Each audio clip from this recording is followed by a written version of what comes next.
The rope burns on her wrists had stopped bleeding, but Loretta Wynn could still feel them, raw reminders that she was no longer a person, but property. 3 small bodies pressed against her legs on the auction platform, and the auctioneer's voice rang out like a death sentence. "The children will be sold separately." Her scream tore through the Kansas morning. Then a cowboy's voice cut through the chaos. "I'll take them all." Follow this story to the end and comment what city you're watching from. I want to see how far this journey goes. The sun hadn't yet burned away the morning mist when Loretta Wynn's world ended for the second time. The first time had been 6 months ago, when she'd lowered her husband Thomas into the cold Kansas earth, his body broken from a logging accident that had stolen him in minutes. The second time was now, standing barefoot on a wooden platform in the center of Lawrence's main square, her 3 children clinging to her tattered skirts like drowning sailors to driftwood. "Lot 47!" The auctioneer's voice cracked through the spring air, sharp as a whip.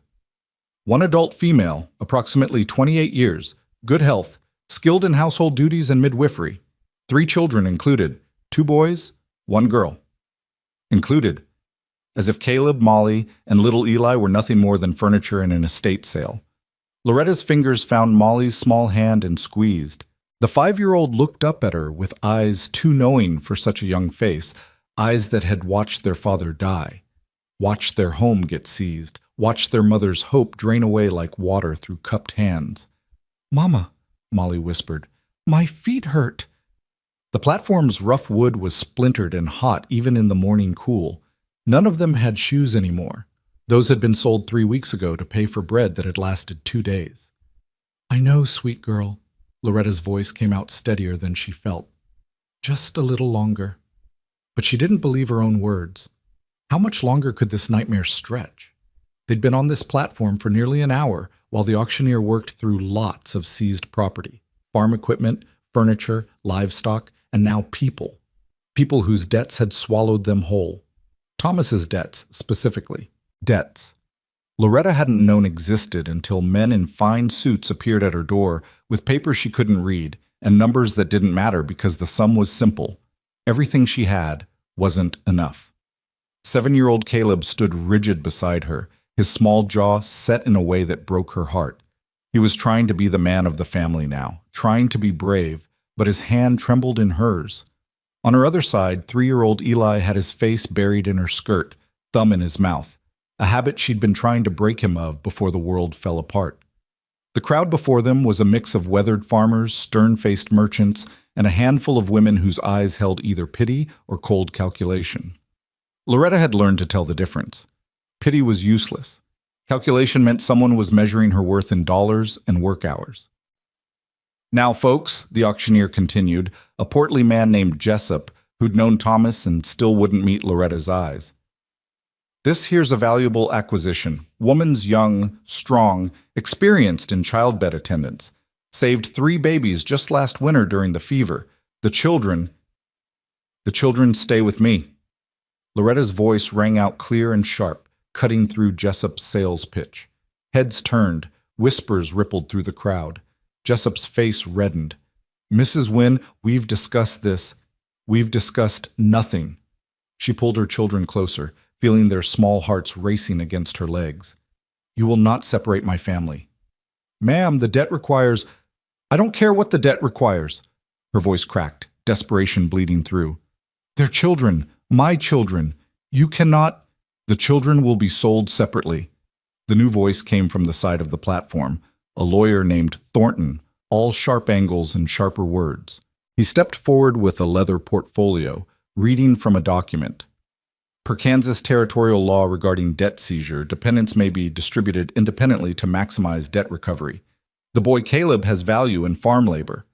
The girl shows promise in domestic service. The youngest— No.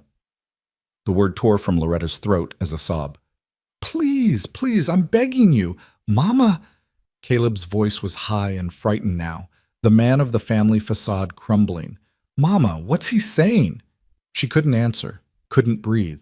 The platform seemed to tilt beneath her feet. $40 for the lot, someone called from the crowd, a farmer she didn't recognize, tobacco-stained beard and calculating eyes. $40, Jessup repeated, relief in his voice at finally getting a bid. Do I hear 50? Wait. Loretta tried to speak, but her voice was lost in the auctioneer's rhythm. $40 going once.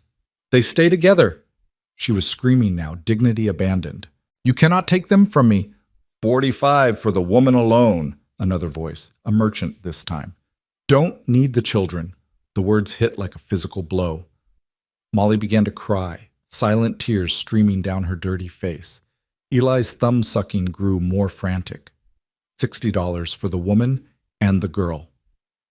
This from a woman in a severe black dress, her eyes on Molly with an intensity that made Loretta's skin crawl. The boys can go elsewhere. No! Loretta lunged forward, but Thornton's hand clamped on her shoulder, holding her in place. $60 for the woman and girl, Jessup called. Do I hear? 70 for just the older boy, a new bidder, a rancher from the sound of his voice. Need field hands. Caleb made a sound like a wounded animal. His hand in Loretta's grip was ice cold despite the warming day. Mama, don't let them... His voice broke on a sob. I won't, baby. I won't. But she was lying. She was powerless. She was nothing but property now, and her children were being picked apart like a carcass by vultures. We have 70 for the boy, Jessup announced. 60 for woman and girl. What about the youngest? Too young for work, someone called dismissively. Orphanage, probably. No! Loretta's scream split the morning. No, no, please! She was begging now, all pride gone. Please, someone. Anyone. We'll work. We'll work as hard as you need, just don't separate us. Please, God, don't separate us. But God, it seemed, had stopped listening to Loretta Wynn. 75 for the boy, Jessup called. Going once? I'll give you 80. The rancher again, stepping closer. He was looking at Caleb the way one might examine a horse, checking teeth, muscle, potential years of labor. Caleb's breath came in rapid gasps. Loretta recognized the signs of panic, the same way he'd breathed when Thomas died, when the nightmares came, when the world proved too cruel and too big. $80 going, D. 90 for woman and girl. The woman in black, impatient now. 90 going, Mama! Molly's shriek was pure terror. Mama, I don't want to go. You won't, baby. You won't. Loretta pulled her daughter up into her arms, Molly's legs wrapping around her waist. Nobody's taking you. Ma'am, you need to put the child down. Thornton's voice was cold. You're disrupting the proceedings. Proceedings? Loretta whirled on him, Molly still in her arms, her voice rising to something between a laugh and a scream. You're selling my children like cattle, and you call it proceedings. It's the law, Mrs. Wynn.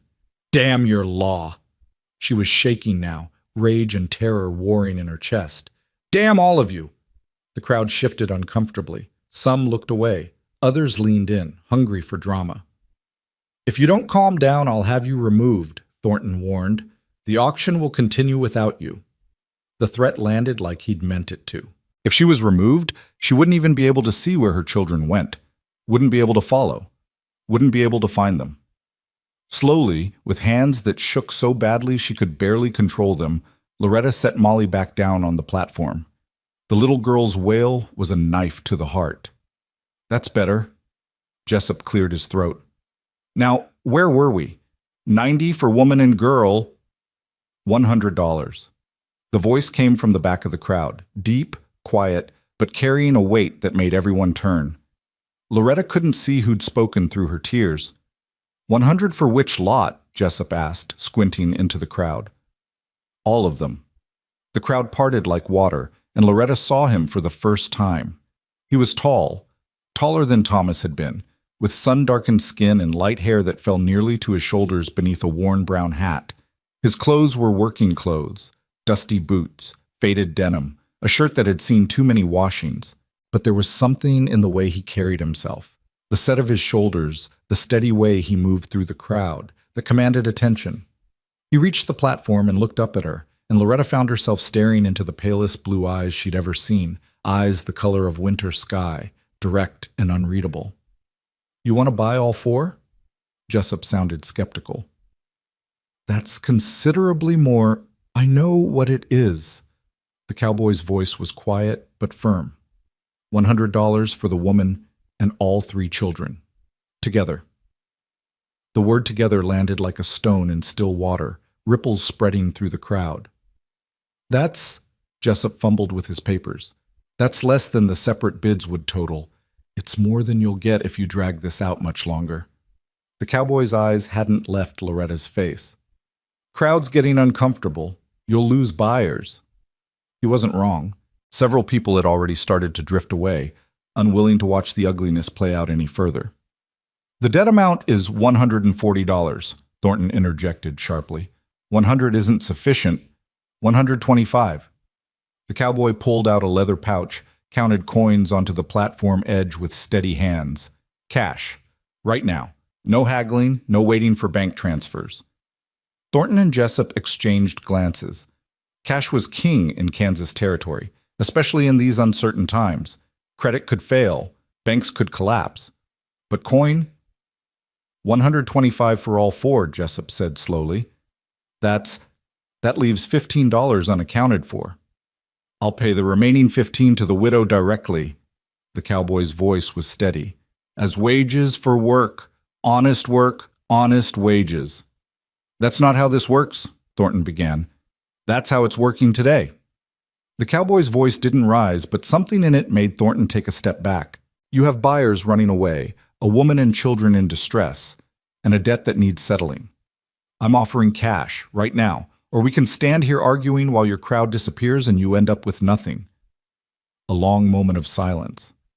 Somewhere in the square, a horse whinnied. A child laughed, oblivious to the drama unfolding. Then Jessup nodded slowly. Sold, $125 to... He paused. I don't believe I caught your name, sir. Weston Hale. The cowboy, Weston, placed the coins in Jessup's outstretched hand. Hale Ridge Ranch, about 12 miles south. Loretta's heart was hammering so hard she could barely hear over it. This was happening. This stranger was buying them. All of them. Together. But what did that mean? What did he want? Men didn't spend that kind of money out of kindness. Everyone wanted something. Weston turned to her then, and she saw something in his face that looked almost like gentleness. Ma'am? Can you walk? She realized she was trembling head to toe, barely standing. Molly was crying into her skirts. Caleb stood frozen. Eli had wet himself and didn't seem to notice. Her voice failed her. It's all right. Weston climbed up onto the platform, the first person to stand with her rather than above her since this nightmare began. He moved slowly, carefully, as if approaching a spooked horse. My name is Weston Hale. I have a ranch that needs help. Cooking, cleaning, mending, that sort of thing. Your children can help with light chores, age appropriate. Nothing cruel, nothing improper. You'll have rooms, food, wages, fair wages. Loretta stared at him, searching his face for the lie, for the trap. But his eyes were steady, calm. Why? The word came out as a whisper. Why would you do this? Something flickered across his face, pain maybe, or memory. Because nobody should have their family torn apart, he said quietly. Not if there's something that can be done about it. He held out his hand to her, not demanding, just offering. An invitation, not a command. Loretta looked at that outstretched hand, rough with calluses and honest work, and felt something inside her chest crack open. It might have been hope. It might have been desperation. Maybe there was no difference anymore. She took his hand. His grip was firm but gentle, steadying her as she swayed on her feet. Then he turned to the children. Caleb, is it? He crouched down to the boy's level. I could use someone who knows how to work hard. Think you might be interested in learning about horses? Caleb's eyes widened. Horses? Have a whole string of them back at the ranch. They need feeding, grooming, training. Reckon a smart boy like you could learn quick. The tiniest spark of light appeared in Caleb's face, the first Loretta had seen since Thomas died. Weston turned to Molly next. And you must be Molly. Do you like flowers? Molly sniffled, wiping her nose on her sleeve. Yes, sir. Good. My garden's been neglected something terrible. Could use someone with small hands to help with the herbs and such. Then lastly, he looked down at little Eli, still thumb-sucking, still terrified. Weston didn't say anything, just pulled a small carved wooden horse from his pocket and held it out. Eli stared at it for a long moment, then reached out with one small hand and took it. "Let's get you folks off this platform," Weston said, straightening. "You've stood here long enough." He helped them down one by one. Loretta first, then the children. His hands were steady, his movements calm. When Eli stumbled on the last step, Weston caught him easily and set him on his feet. The crowd was dispersing now, the show over. Loretta saw pity in some faces, approval in others, and cold disapproval in a few. She didn't care. Let them judge. She and her children were still together. "My wagon's just over there." Weston gestured toward a sturdy-looking wagon hitched to 2 horses.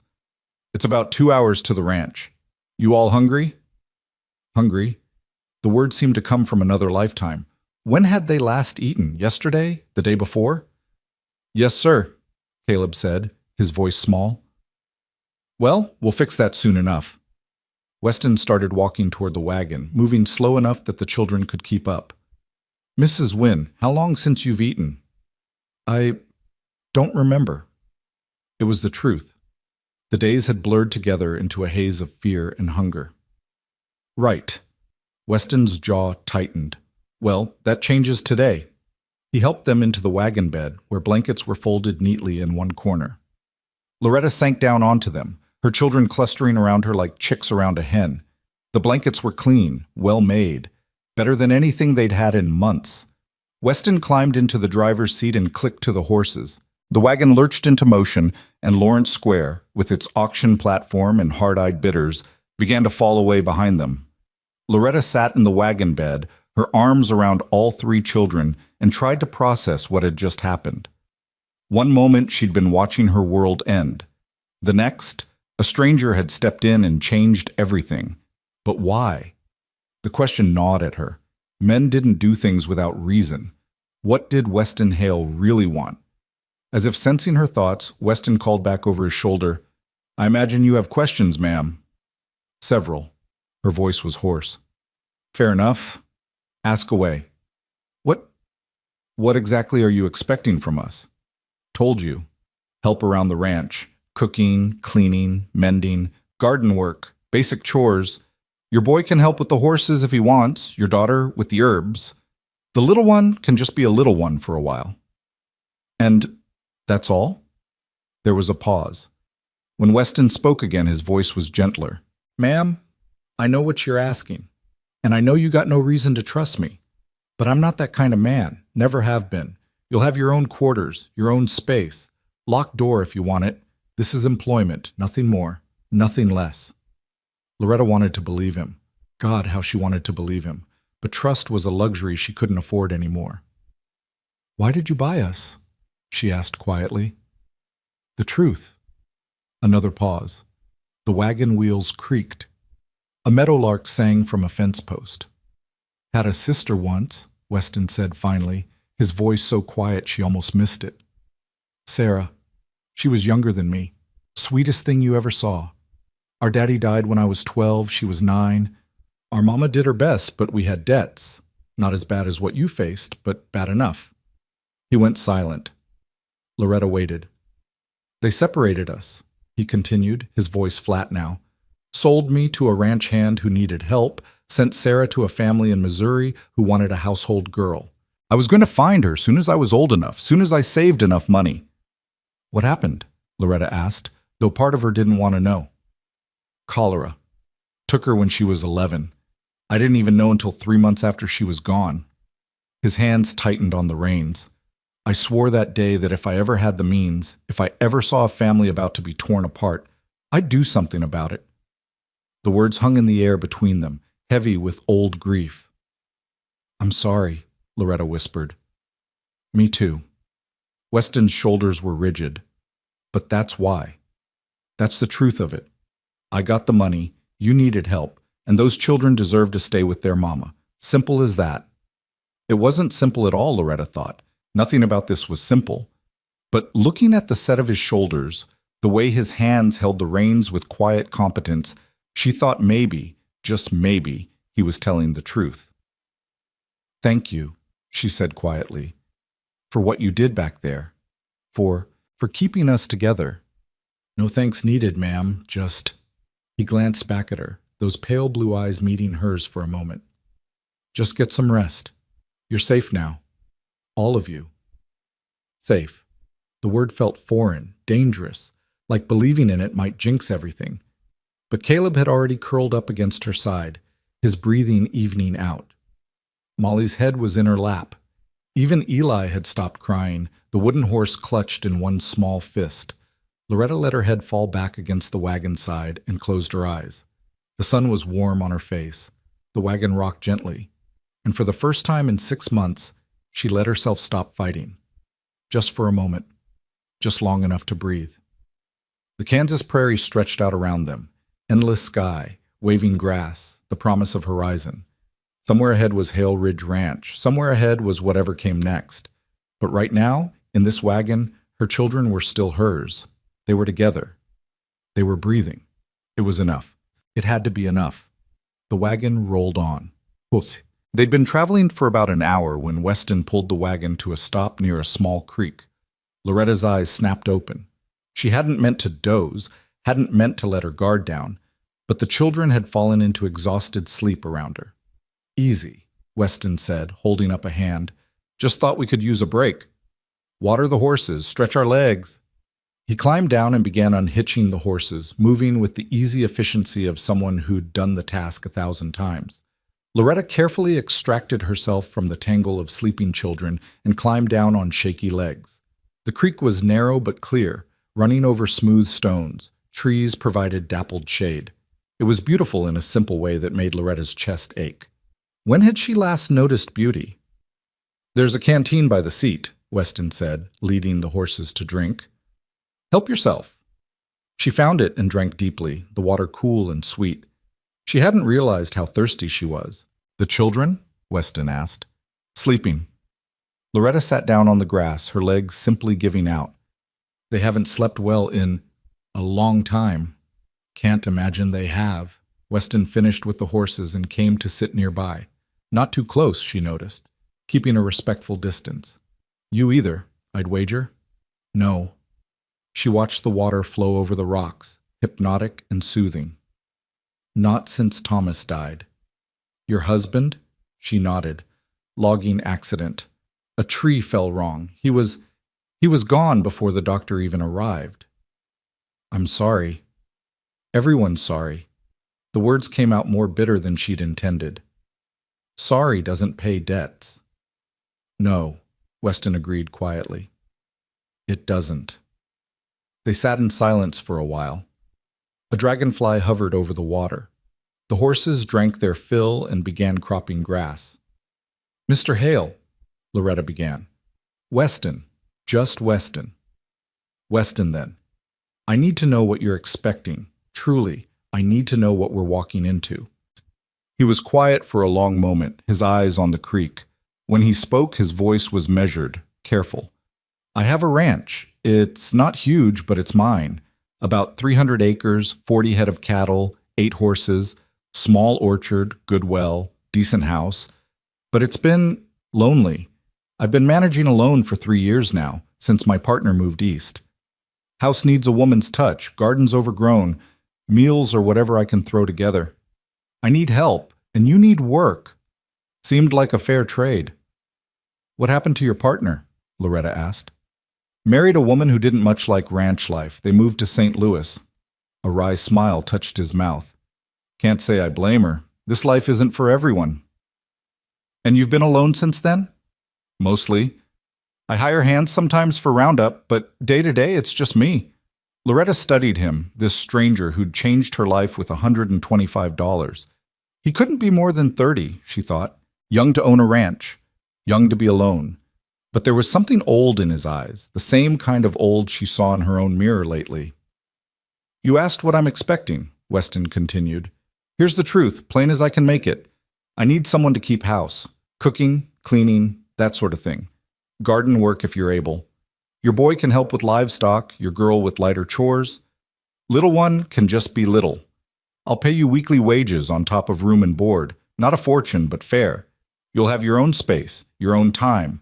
Nobody touches you or the children in any way that's not right. You have my word on that. And if I believe you're lying, Loretta's voice was hard.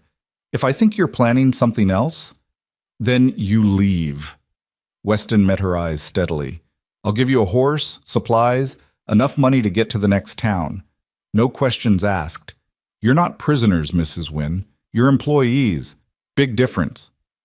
Employees can quit. Exactly. It sounded too good to be true. In Loretta's experience, things that sounded too good to be true usually were.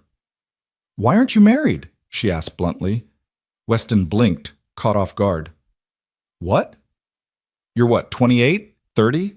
You own land, have money enough to spend $125 on strangers. Most men your age are married with families. Why aren't you? A shadow crossed his face. Was engaged once. Girl named Catherine. She decided ranch life wasn't what she wanted after all. Or maybe it was me that wasn't what she wanted. Hard to say. I'm sorry. Don't be. It was 5 years ago. Plenty of time to get over it. But the set of his jaw said maybe he hadn't. Not entirely. Still, Loretta pressed, you could find someone. Must be unmarried women in the territory. Mrs. Wynne, I'm not looking for a wife. Weston's voice was gentle but firm. I'm looking for help. That's all. If that's not what you need, if you'd rather I take you somewhere else, just say so. But I'm not going to lie to you about my intentions. Loretta searched his face, looking for deceit. But all she saw was a kind of tired honesty. The look of a man who'd learned to be straightforward because anything else was too exhausting. All right, she said finally. All right, I'll work for you. We'll work for you. But if you're lying, if this is something other than what you're saying, it's not. Then I'll take that horse and those supplies and you'll never see us again. Fair enough. Weston stood, brushing grass from his pants. We should get moving. Want to reach the ranch before dark. Loretta rose on unsteady legs. 6 months of poor food and poorer sleep had left her weaker than she'd like to admit. Weston noticed. Here. He held out a cloth-wrapped bundle from the wagon. Meant to give you this earlier. Some bread and cheese. Not much, but it's something. Loretta unwrapped it with shaking hands. The bread was fresh, the cheese good quality. Her stomach cramped at the sight. For the children, too, Weston added. They need it more than any of us. She wanted to argue, wanted to say she could wait. But she was so hungry, and the children were so hungry, and pride was a luxury they couldn't afford. Thank you, she whispered. Just bread and cheese, ma'am. Nothing to thank me for. But it wasn't just bread and cheese. It was the first kindness a stranger had shown her in longer than she could remember. And that was everything. She woke the children gently. They ate in the wagon bed while Weston rehitched the horses, tearing into the food with the desperation of the truly starving. Loretta made herself eat slowly, carefully, knowing her shrunken stomach couldn't handle too much at once. When they were ready, Weston helped them back into the wagon, and they set off again. The afternoon sun slanted golden across the prairie. Meadowlarks sang. The grass rippled like water in the wind. Caleb climbed up to sit near Weston, asking questions about the horses, about the ranch, about everything. Weston answered patiently, his voice low and calm. Molly played with the wooden horse Weston had given Eli, making it gallop across her knee. Eli dozed, thumb in mouth, finally peaceful. Loretta watched Weston's back as he drove, the easy set of his shoulders, the gentle way he answered Caleb's endless questions. This man was a stranger. This man had bought them like property. This man held their lives in his hands, but he'd kept them together. That had to count for something, didn't it? The sun was touching the horizon when Weston pointed ahead. There, Hale Ridge. Loretta looked and saw it. A sturdy 2-story house of weathered wood, a barn, several outbuildings, corrals with horses grazing peacefully. Trees surrounded it, cottonwoods and oaks, providing shade and windbreak. Smoke curled from the chimney as if the house itself was breathing. It looked like a home. The thought brought unexpected tears to Loretta's eyes. Home. She'd lost that word along with everything else, but looking at Hale Ridge in the golden evening light, she felt something stir in her chest, something fragile and dangerous that might have been hope. The wagon rolled through the gate and stopped in front of the house. Weston climbed down and began unhitching the horses again, his movements practiced and smooth. "Welcome to Hale Ridge," he said quietly. "Welcome home. Home."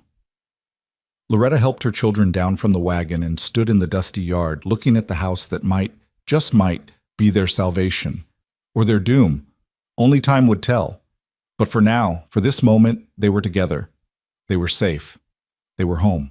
And that, Loretta thought, as she felt Molly's small hand slip into hers, was more than she'd had any right to hope for when she'd stood on that auction platform this morning. So much more. The sun set behind Hale Ridge Ranch, painting the sky in shades of gold and crimson, and Loretta Wynne, for the first time in 6 months, allowed herself to believe that maybe, just maybe, the dawn might bring something better than sorrow. Just maybe. The house was larger than Loretta had expected, with wide windows that caught the last rays of sunlight and a porch that wrapped around 2 sides. Weston led them up the steps, the wood creaking softly under their feet, and pushed open the front door. "It's not much," he said, stepping aside to let them enter first, "but it's solid." Loretta crossed the threshold and stopped, her breath catching. The main room was spacious, with a stone fireplace dominating one wall and comfortable furniture arranged in a way that spoke of care rather than mere function. The floors were wood, worn smooth by years of use but clean. Books lined shelves near the fireplace. A piano stood in the corner, its dark wood gleaming in the dying light. "You have a piano," she whispered, the words escaping before she could stop them. Weston's expression softened. "My mother's. Only thing I kept when she passed. Do you play?" I used to. Before everything fell apart," she meant. "Before Thomas died and the world turned cruel." "Well, it's there if you want it." He moved past her into the room, lighting lamps that pushed back the gathering darkness.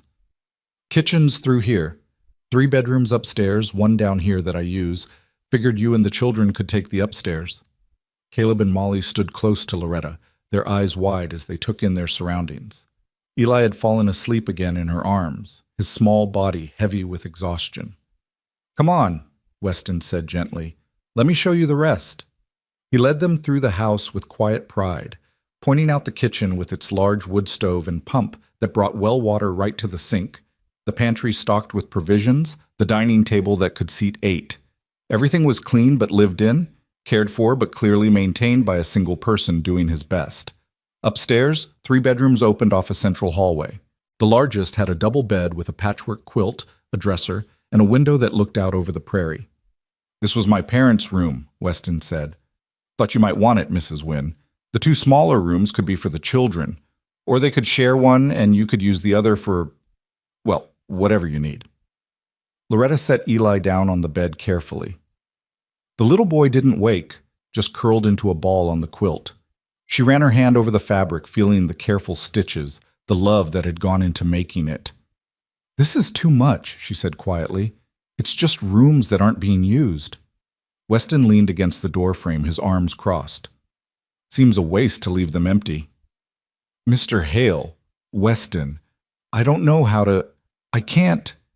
"You don't have to say anything, ma'am. Just get settled. Get some rest. Tomorrow's soon enough to figure out the details." But Loretta couldn't let it go. "Why are you being so kind to us? And don't tell me it's just because you need help. You could have hired anyone. Why us?"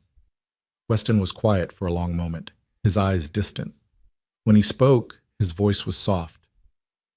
"Because I remember what it feels like to be powerless, to watch something precious being taken away and not be able to stop it. I told you about my sister Sarah. What I didn't tell you was that I tried to fight them when they separated us. I was 12 years old and I hit a grown man who was dragging her away. You know what he did?" Loretta shook her head. "He laughed. Then he hit me back hard enough to knock me down, and he told me that's what happens to boys who don't know their place. I laid in the dirt and watched them take my sister, and I couldn't do a damn thing about it." His jaw tightened. "I swore I'd never be that powerless again. And I swore that if I ever saw someone else in that position, I'd do something. So that's what I did today. I did something." The raw honesty in his voice made Loretta's throat tighten. "I'm sorry that happened to you. ancient history now. But the pain in his eyes said it wasn't, not really. Point is, you and your children needed help. I was in a position to give it, simple as that. Nothing about this is simple. No, he admitted. I suppose it's not. Caleb tugged on Loretta's skirt. Mama, is this really where we're going to live? She looked down at her son, at the hope and fear warring in his young face. For now, yes. Do I really get to work with the horses? Weston crouched down to Caleb's level. If you want to, but only if you want to. Nobody's going to force you to do anything here, Caleb. That's a promise. I want to, Caleb said quickly. I really want to. Then tomorrow, after you've rested, I'll introduce you to the horses. We'll start with the gentle ones, let you get comfortable. Sound good? Caleb's smile was the first real one Loretta had seen from him in months. Yes, sir. Molly, braver now, stepped forward. And I can help with the garden? Absolutely. Gardens out back, gets good sun. Herbs need tending, flowers need weeding. Could use someone with a careful touch. I have a careful touch, Molly said seriously. Mama says so. Then you're exactly who I need. Weston straightened, his expression gentle. Now, I bet you're all hungry for more than bread and cheese. How about I make us some supper? You cook? The words slipped out before Loretta could stop them. Weston's laugh was low and warm.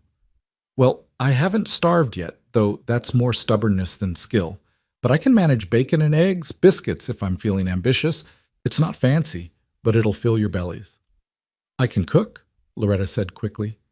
That's part of what you hired me for, isn't it? I should... Mrs. Wynne. Weston's voice was firm but kind. You stood on an auction block this morning. You've been living God knows how, eating God knows what. Tonight, you rest. Tomorrow, we'll figure out the work. Tonight, you just be. The kindness in his words nearly undid her. She felt tears prickling at her eyes and blinked them back fiercely. Thank you, she managed. Nothing to thank me for. Now, you three get settled up here. Wash up if you want.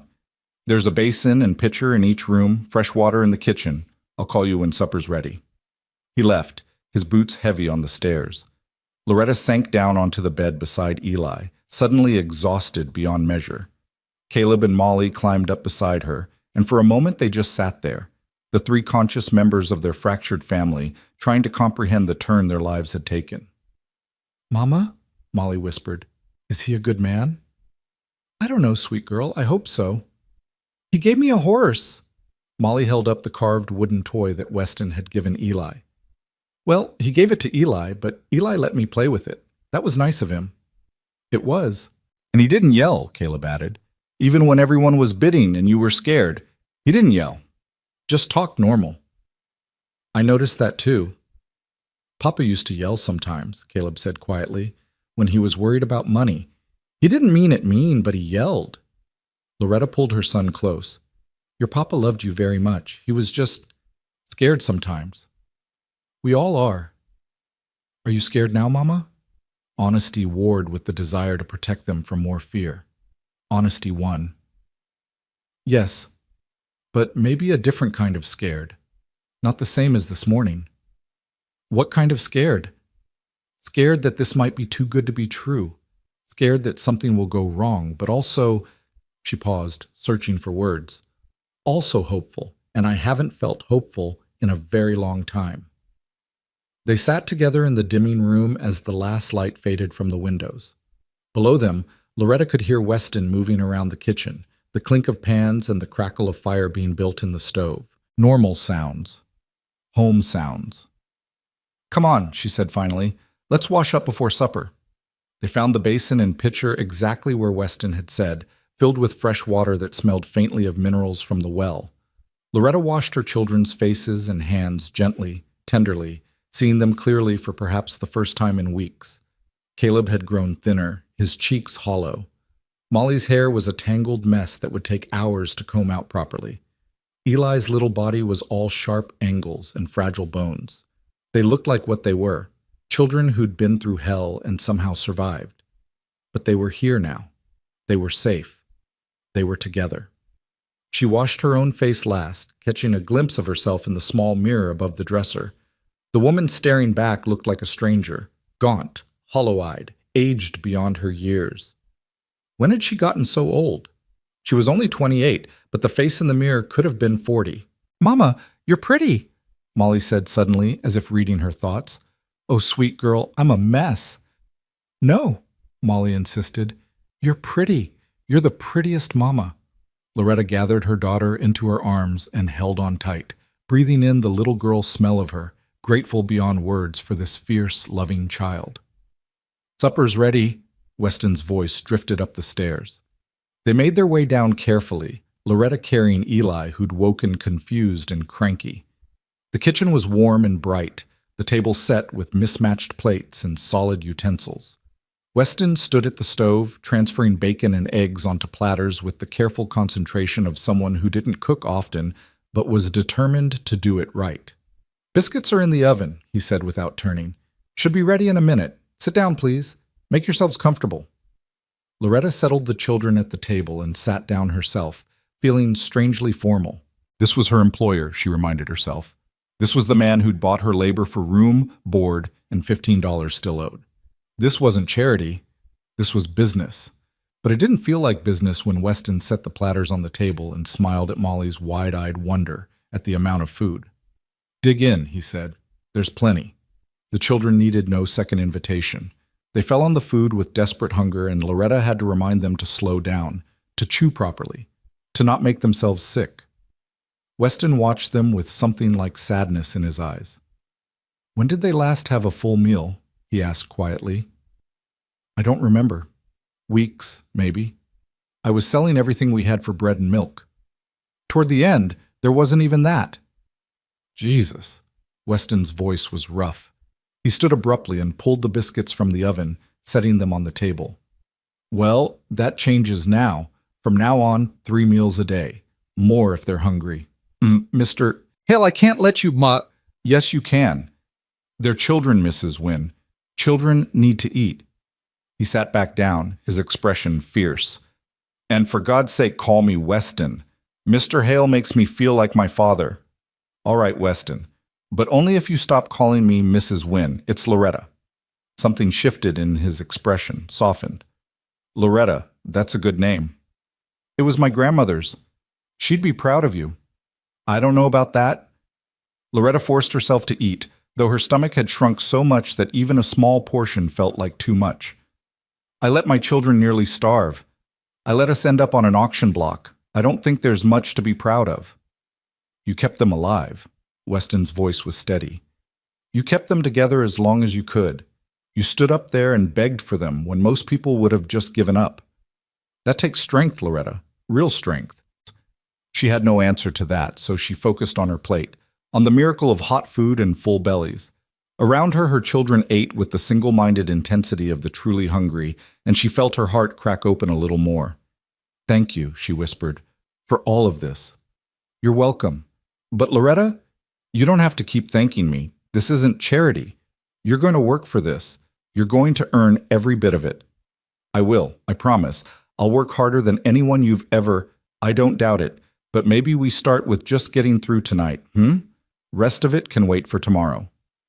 They finished the meal in companionable silence, broken only by the children's chatter as they grew more comfortable. Caleb asked questions about the ranch, about the horses, about everything. Molly wanted to know about the garden, about what grew there, about whether there were flowers. Even Eli, shy and quiet, warmed enough to ask if there were cats. 3 barn cats, Weston told him. Orange one's named Rusty. The black and white one is Patches, and the gray one doesn't have a name yet. Maybe you could help me think of one? Eli's eyes went wide with wonder. Really? Really? Cats need good names. Can't just go around being nameless their whole lives. I could name her Smokey, Eli offered, because she's gray like smoke. Smokey's perfect.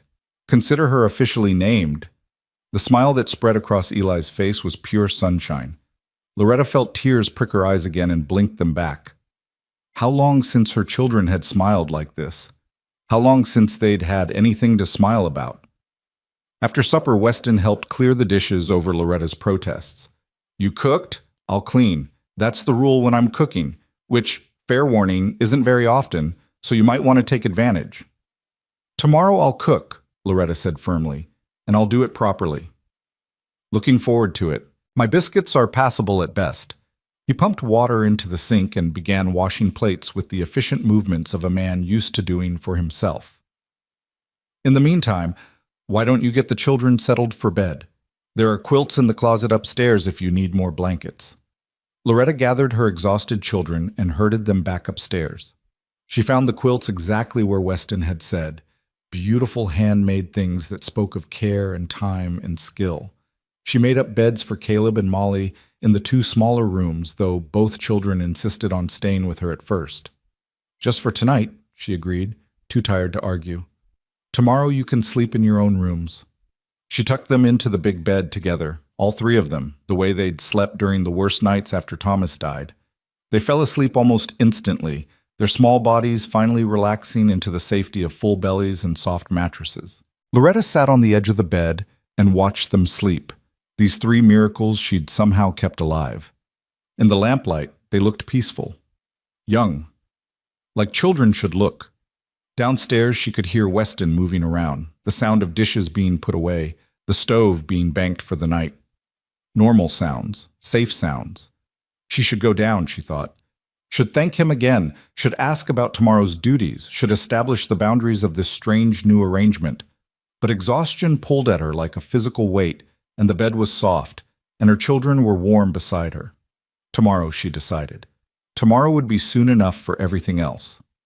She blew out the lamp and lay down carefully beside her children, feeling their small bodies shift closer to hers in sleep. Through the window, stars were beginning to appear in the darkening sky, bright and clear in a way they never were in town. Loretta closed her eyes and let herself drift, suspended between waking and sleeping, between the nightmare of the morning and the uncertain promise of tomorrow. Somewhere in the house, a clock ticked steadily. Outside, a horse whinnied softly. The sounds of life, of normalcy, of home. She was nearly asleep when she heard it, soft music drifting up from downstairs. Piano music, gentle and melancholy, played with a skill that spoke of real training. The melody was unfamiliar but beautiful, sad in a way that felt honest rather than self-pitying. Loretta slipped out of bed carefully, not wanting to wake the children, and padded to the doorway. From the top of the stairs, she could see into the parlor where Weston sat at the piano, his back to her, his hands moving over the keys with surprising grace. His head was bowed, his whole body focused on the music in a way that made him seem almost vulnerable. She watched him play, this stranger who'd bought her family and brought them home, and tried to reconcile the hard-handed rancher with the gentleman at the piano. He'd said the instrument had been his mother's. Had she taught him? Had he learned as a child before life turned hard and sisters were taken and hearts were broken? The music shifted, became something lighter, almost hopeful. Weston's shoulders relaxed slightly, and Loretta realized he was playing for himself, for the pure pleasure of it. This was his time, his privacy, and she was intruding. She started to turn away when a floorboard creaked under her foot. Weston's hand stilled on the keys and he turned to look up at her. "Sorry," Loretta said quickly. "I didn't mean to disturb you. I just heard the music and—" "You're not disturbing me," Weston gestured to the parlor. "Children asleep?" "Yes. All three of them, together in the big bed." "That's fine. Whatever makes them comfortable." He turned back to the piano, running one hand over the keys without pressing them. "I should have asked before playing. Probably woke you." "No, I wasn't asleep yet. It's beautiful. The music, I mean. You play beautifully." "My mother's doing. She insisted I learn, said a man should have more to him than just rope and leather." A slight smile touched his mouth. "Drove my father crazy, but mother could be stubborn when she wanted something." "Was she a good woman?" "The best. Died when I was 16. Pneumonia took her in 3 days." His fingers ghosted over the keys again. "I think she would have liked you." Loretta came down the stairs slowly, drawn by something she couldn't name. "You don't know me. I know you fought for your children when most people would have given up. I know you stood up there and begged when you could have stayed silent. I know you're scared, but you're still here, still trying." He looked at her then, those pale blue eyes direct and honest. Mother would have respected that. "I didn't have a choice," There's always a choice. You could have run, could have left them, could have saved yourself, but you didn't. That says something about who you are. Loretta wrapped her arms around herself, suddenly cold despite the warmth of the house. I don't feel very brave. Brave people usually don't. Weston stood, closing the piano carefully. It's late. You should rest. Tomorrow's going to be a long day. What happens tomorrow? We figure out how this works. I'll show you around the ranch properly, introduce you to the routine. You'll start cooking if you're up to it. Start getting familiar with where things are. Children can explore a bit, get comfortable. Nothing too strenuous. And my wages? $15 a month plus room and board for all of you, paid on the first of each month. We can adjust if that's not fair. $15. It wasn't a fortune, but it was more than Loretta had seen in months. Combined with room and board, it meant security. It meant her children wouldn't go hungry. That's more than fair, she said quietly. Good. Then we have a deal. Weston extended his hand, formal and businesslike. Loretta took it, feeling the calluses on his palm, the strength in his grip. We have a deal. They stood like that for a moment, hands clasped, and Loretta felt something shift in the air between them. Not romantic, not yet, but something. Recognition, maybe. Two people who'd been through darkness and somehow survived. Two people trying to build something better from the ruins. Good night, Loretta. Good night, Weston. She went back upstairs to her children, to the bed that was soft and clean and safe. Outside, the stars wheeled slowly across the Kansas sky. Inside, the house settled around them with creaks and sighs, the sounds of a place lived in and loved. Loretta pulled the quilt up over her shoulders and closed her eyes. Tomorrow would bring challenges, she knew. Tomorrow would bring hard work and uncertainty and all the complications of this strange new arrangement. But tonight, her children were fed and warm and sleeping peacefully. Tonight, they had a roof over their heads and a man who seemed, against all odds, to be genuinely kind. Tonight was enough. She drifted toward sleep with the memory of piano music still echoing in her ears, beautiful and sad, and strangely hopeful all at once. And in that space between waking and dreaming, Loretta allowed herself to believe that maybe, just maybe, they were going to be all right. The last thing she heard before sleep claimed her was Weston's footsteps on the stairs, the soft click of his bedroom door closing, and then silence. Safe silence. Home silence. The kind of silence that meant they'd survived another day and would wake to face another tomorrow. Together. Morning came gently to Hale Ridge with sunlight streaming through the windows and the sound of roosters crowing in the distance. Loretta woke disoriented, forgetting for a moment where she was. Then she felt the soft mattress beneath her, saw her children still sleeping peacefully beside her, and remembered. They were safe. They were here. They were home. She slipped out of bed carefully and made her way downstairs, following the smell of coffee. She found Weston in the kitchen, already dressed and clearly preparing to head out for the day's work. "Morning," he said, looking up with a slight smile. "Coffee's fresh if you want some." "Thank you." Loretta poured herself a cup, savoring the rich smell. Real coffee, not the chicory substitute they'd been drinking toward the end. "You're up early." "Cattle don't feed themselves, but I left things ready for you in the pantry. Flour, eggs, bacon, whatever you need for breakfast. Take your time. Let the children sleep. They need it."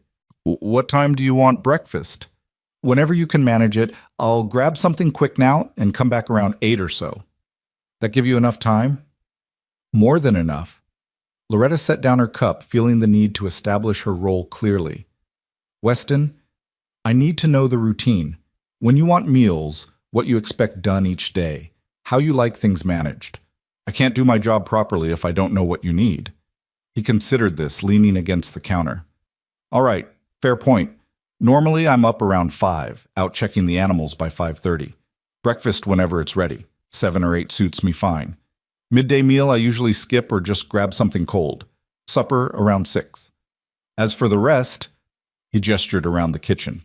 "House needs cleaning, obviously. Haven't done more than basic tidying in months. Garden needs serious attention. Mending piles up. Cooking's the main thing. Beyond that, you manage it however makes sense to you." "And the children?" Let them be children. Caleb can help me with the horses if he wants, but only if he wants. No pressure. Same with Molly and the garden. They've been through enough. They don't need more burdens. Loretta studied him, this man who kept surprising her with his gentleness. You really mean that? I do. They're kids, Loretta. They should get to be kids while they still can. He finished his coffee and set the cup in the sink. I'll be back around 8. No rush on breakfast. Whenever you're ready is fine. He headed for the door, then paused. Oh, and Loretta? Welcome to your first day at Hale Ridge. Hope it's a good one. Then he was gone, the door closing softly behind him, leaving Loretta alone in the quiet kitchen with the morning sun streaming through the windows and the smell of coffee filling the air. She stood there for a moment, just breathing, just being. Then she rolled up her sleeves and got to work. There was a life to build here, a family to feed, a future to fight for. And for the first time in 6 long months, Loretta Wynn felt ready to face it. By the time Weston returned at 8, the kitchen smelled of fresh biscuits, frying bacon, and eggs cooked the way Thomas had always liked them, soft in the center with crispy edges. Loretta had found everything she needed in the well-stocked pantry, and though her hands had trembled at first from nerves and weakness, muscle memory had taken over. Cooking was something she knew, something she could do well, and there was comfort in that certainty. The children were awake now, washed and dressed in the same worn clothes from yesterday. Loretta made a mental note to ask about fabric and thread. They needed new things desperately, but that conversation could wait until she'd proven her worth. Weston came through the door with dirt on his boots and hay in his hair, looking pleasantly surprised. Something smells incredible. Just breakfast, Loretta said, trying to keep her voice casual even as her heart hammered with the need to impress him. Nothing fancy. Fancier than what I usually manage. He washed his hands at the pump and sat down at the table where Caleb was already waiting, barely containing his excitement. Morning, Caleb. Sleep well? Yes, sir. Mama said after breakfast maybe I could see the horses. Absolutely. Been looking forward to it myself. Weston looked over at Molly, who was helping Loretta set the table with careful precision. And Miss Molly, I thought maybe you and I could take a walk to the garden after your brother gets settled with the horses. See what needs doing. Molly's face lit up. Really? Really? Fair's fair. Caleb gets horses, you get flowers. Eli, still shy, peeked out from behind Loretta's skirts. Weston caught his eye and smiled. And you, young man, have the very important job of meeting the barn cats, especially Smokey. She'll want to know who gave her such a fine name. Eli's thumb came out of his mouth long enough for him to whisper, Okay. Loretta set the plates on the table, heaping portions of eggs, bacon, and biscuits with butter and jam she'd found in the pantry. Weston's eyebrows rose. Loretta, you didn't have to go to so much trouble. It's not trouble. It's my job. She sat down with her own smaller portion, conscious of her still sensitive stomach. Besides, you said 3 meals a day. I intend to make sure they're good ones. Weston took a bite of biscuit and closed his eyes briefly. Lord have mercy. Where did you learn to cook like this? My mother. She ran a boarding house in Missouri before she married my father. Said any woman worth her salt should be able to feed people properly. Loretta felt a flush of pride despite herself. These are just biscuits. These are not just biscuits. These are possibly the best biscuits I've ever eaten, and I'm including my own mother's in that assessment. He took another bite, savoring it. You're going to spoil me for my own cooking, you know that? Good. Then maybe you'll keep us around. The words came out before Loretta could stop them. Too honest, too vulnerable. Weston's expression softened. Loretta, I bought you out of that auction. I'm not planning on changing my mind because of biscuits, good or otherwise. You're here as long as you want to be here. That's a promise. She wanted to believe him. God, how she wanted to believe him. But trust was a fragile thing, and hers had been shattered too many times. Thank you, she said quietly, focusing on her plate. They ate in companionable silence, broken only by the children's excited chatter and Weston's patient answers to Caleb's endless questions about ranch life. Loretta watched him interact with her son, never condescending, never impatient, treating the boy's curiosity with the same seriousness he'd given adult. Thomas had loved Caleb, But he'd often been too tired or too worried about money to really listen. Weston listened to every word. After breakfast, Weston stood and stretched. "All right, Caleb, ready to meet some horses?" Caleb nearly knocked over his chair in his eagerness. "Yes, sir! Bring your sister and brother, too. Might as well show everyone around at once." They all trooped outside into the bright morning sunshine. The ranch looked different in daylight, bigger, more real. Loretta could see the full extent of it now. The house and barn, the corrals with horses grazing peacefully, the chicken coop where hens scratched in the dirt, the garden plot that was indeed overgrown and neglected, and beyond it all the prairie stretching to the horizon in waves of green and gold. It was beautiful in a stark, honest way that made Loretta's chest ache. This was what Thomas had always wanted: land, space, freedom. But he'd never gotten it. He'd died in debt, and his family had nearly been destroyed because of it. "You all right?" Weston's voice was quiet, meant only for her. "Just thinking." "About your husband?" "About what he would have thought of all this." She gestured at the ranch. "He always wanted land of his own. Never got the chance." "I'm sorry for that." "Truly." Weston paused, then added carefully, "But he'd be glad you and the children are safe now. I have to believe that." "I hope so." Loretta blinked back tears. "I really hope so." Weston led them to the corral where 3 horses stood watching their approach with calm interest. "These are the gentle ones," he explained to Caleb. "The bay mare is Daisy. She's the oldest, sweet as pie, but getting on in years. The gray gelding is Silver, about 10 years old, good for riding, and the chestnut is Copper. He's young, only 4, still learning, but willing." Caleb's eyes were huge. "Can I touch them?" "Absolutely. Come here." Weston climbed the fence and held out his hand to help Caleb up. "Move slow, speak soft. Horses are prey animals. Sudden movements scare them. You want to be calm and confident." Loretta watched her son climb into the corral with her heart in her throat, but Weston kept one hand on Caleb's shoulder, guiding him carefully toward Daisy. The old mare lowered her head and snuffled at Caleb's outstretched hand, and the boy's laugh was pure joy. "She likes me." "She does. See how her ears are forward? That means she's interested, curious. If they go back flat, that means she's upset. But Daisy here? She's just a gentle old girl who likes attention." Weston showed Caleb how to stroke the mare's neck, how to speak to her in low, soothing tones. Molly watched from the fence, fascinated, while Eli stayed close to Loretta's side. "Want to try feeding her?" Weston pulled a carrot from his pocket. "Hold your hand flat like this so she doesn't accidentally get your fingers." Caleb took the carrot with shaking hands and offered it to Daisy.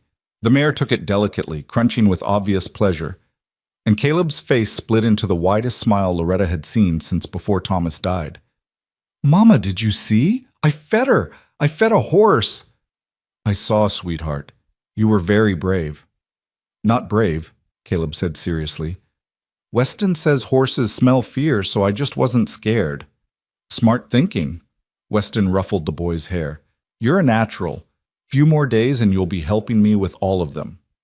They spent an hour in the corral with Caleb learning to brush Daisy under Weston's patient instruction, while Molly eventually worked up the courage to pet Silver's soft nose.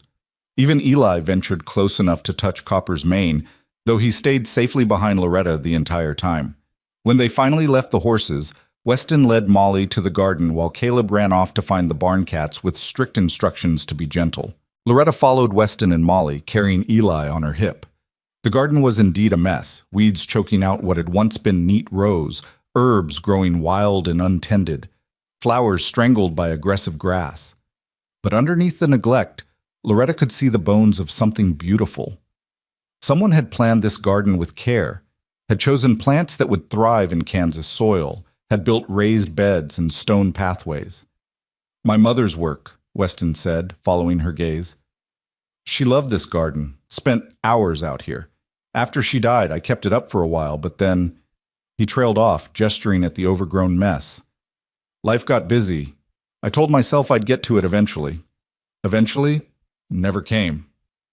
Molly was already kneeling by the nearest bed, her small fingers gentle on the leaves of what looked like sage.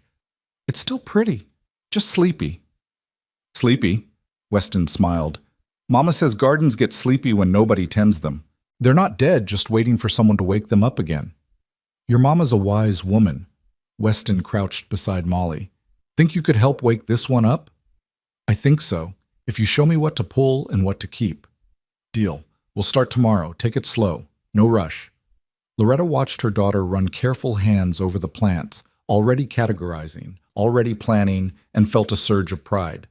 Molly had always loved growing things, had tended their tiny window box garden in town with fierce dedication. Here, she'd have space to really flourish. They spent the rest of the morning exploring the ranch.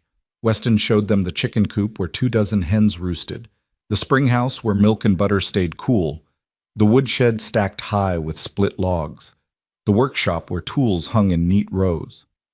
Everything was well maintained despite being managed by one person. Weston clearly took pride in his work, in keeping things in good order. By midday, the children were exhausted from excitement and exploration. Loretta settled them in the parlor with books she found on Weston's shelves, simple readers that Caleb could manage, and picture books for Molly and Eli. Then she returned to the kitchen to prepare the midday meal. Weston had said he usually skipped it, but that was going to change. A man working as hard as he did needed proper food. She put together a simple stew using vegetables from the cellar and salt pork from the pantry, set it to simmer, then started on the mountain of dishes that had accumulated. She was elbow-deep in dishwater when Weston appeared in the doorway. I said you didn't need to make midday dinner. And I'm making it anyway. You work too hard to skip meals. Loretta, Weston. She turned to face him, her hands dripping. Let me do my job, please. I need to earn this, all of this. I need to know I'm pulling my weight. Understanding crossed his face. All right, but you're here feeding yourself too, understood? Not just me and the children. You're thin as a rail. I'm eating. Not enough. I saw your portion at breakfast. He leaned against the doorframe, his voice gentle but firm. I need you healthy, Loretta. Can't run this place if you collapse from hunger. I won't collapse. Promise me you'll eat properly, same portions as everyone else. It was easier to agree than to argue. I promise. Good. He pushed off from the doorframe. I've got to check the fence line in the south pasture. Should be back by 3 or so. Don't wait on supper for me if I'm late. I'll keep it warm. He nodded and left, and Loretta returned to her dishes, her mind churning. This strange dance they were doing, employer and employee, but something more too. Something she couldn't quite name. Weston was kind, but she'd known kind men who turned cruel when they thought they owned you. She'd known men who smiled and lied in the same breath. But something about Weston felt different. The way he looked at her children with genuine affection. The way he'd given her that locked door upstairs without her even asking. The way he listened when she spoke, as if her words mattered. She wanted to trust him, wanted it so badly it frightened her. The days fell into a rhythm after that. Loretta rose early, prepared breakfast, cleaned the house from top to bottom, cooked 3 solid meals a day. Weston worked the ranch from dawn to dusk, patient and steady, never raising his voice, never demanding more than was reasonable. The children thrived. Caleb spent hours with the horses, learning to groom and feed them, his small shoulders growing stronger with each passing day. Molly worked in the garden, her careful hands coaxing life back into the neglected beds. Even Eli came out of his shell, spending his days following Smokey the cat around and helping Loretta with simple tasks like gathering eggs. 2 weeks passed, then 3, and slowly, so slowly Loretta almost didn't notice it happening, the house began to feel like home. She sewed new clothes for the children from fabric Weston brought back from town without being asked. She organized the pantry, the linen closet, the workshop. She scrubbed floors until they gleamed, washed windows until they sparkled, mended every piece of torn clothing she could find. She cooked meals that made Weston close his eyes in appreciation, that put meat on her children's bones and color in their cheeks. And at night, after the children were asleep, she'd hear the piano downstairs, soft melodies that spoke of loneliness and longing, of beauty found in unexpected places. Sometimes she'd creep to the top of the stairs and listen, watching Weston's profile in the lamplight as his fingers moved over the keys. He never saw her there, or if he did, he never said anything. It became their unspoken ritual, him playing, her listening, neither acknowledging the intimacy of the moment. One evening, about a month after they'd arrived, Loretta came downstairs to find Weston at the piano as usual. But this time he looked up and saw her. "I'm sorry," she said quickly. "I didn't mean to intrude." "You're not intruding. Come sit if you want." She hesitated, then slowly walked into the parlor and sat on the settee near the piano. Weston's hands rested on the keys but didn't play. "I've been meaning to ask," he said. "Are you happy here? You and the children?" The question caught her off guard. "Happy?" "Content, at least. Comfortable. I know this arrangement is unusual, but I want to make sure it's working for you." Loretta considered her answer carefully. "The children are thriving. Caleb talks about the horses constantly. Molly's garden is already showing improvement. Eli actually laughs now, which he hadn't done since Thomas died. So yes, for them, this is working. And for you? I'm grateful. More grateful than I can express." "That's not what I asked." Weston turned on the piano bench to face her fully. "Gratitude isn't the same as happiness." "I don't know if I remember how to be happy," Loretta admitted quietly. "The last year it's been hard to feel anything but afraid." "And now?" "Now I'm less afraid. That's something. It's a start." Weston's expression was thoughtful. "I want you to know, Loretta, that this doesn't have to be temporary. If you want to stay, if the children want to stay, this is your home for as long as you need it."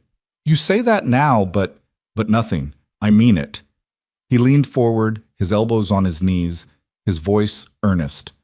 "I know what it's like to be alone.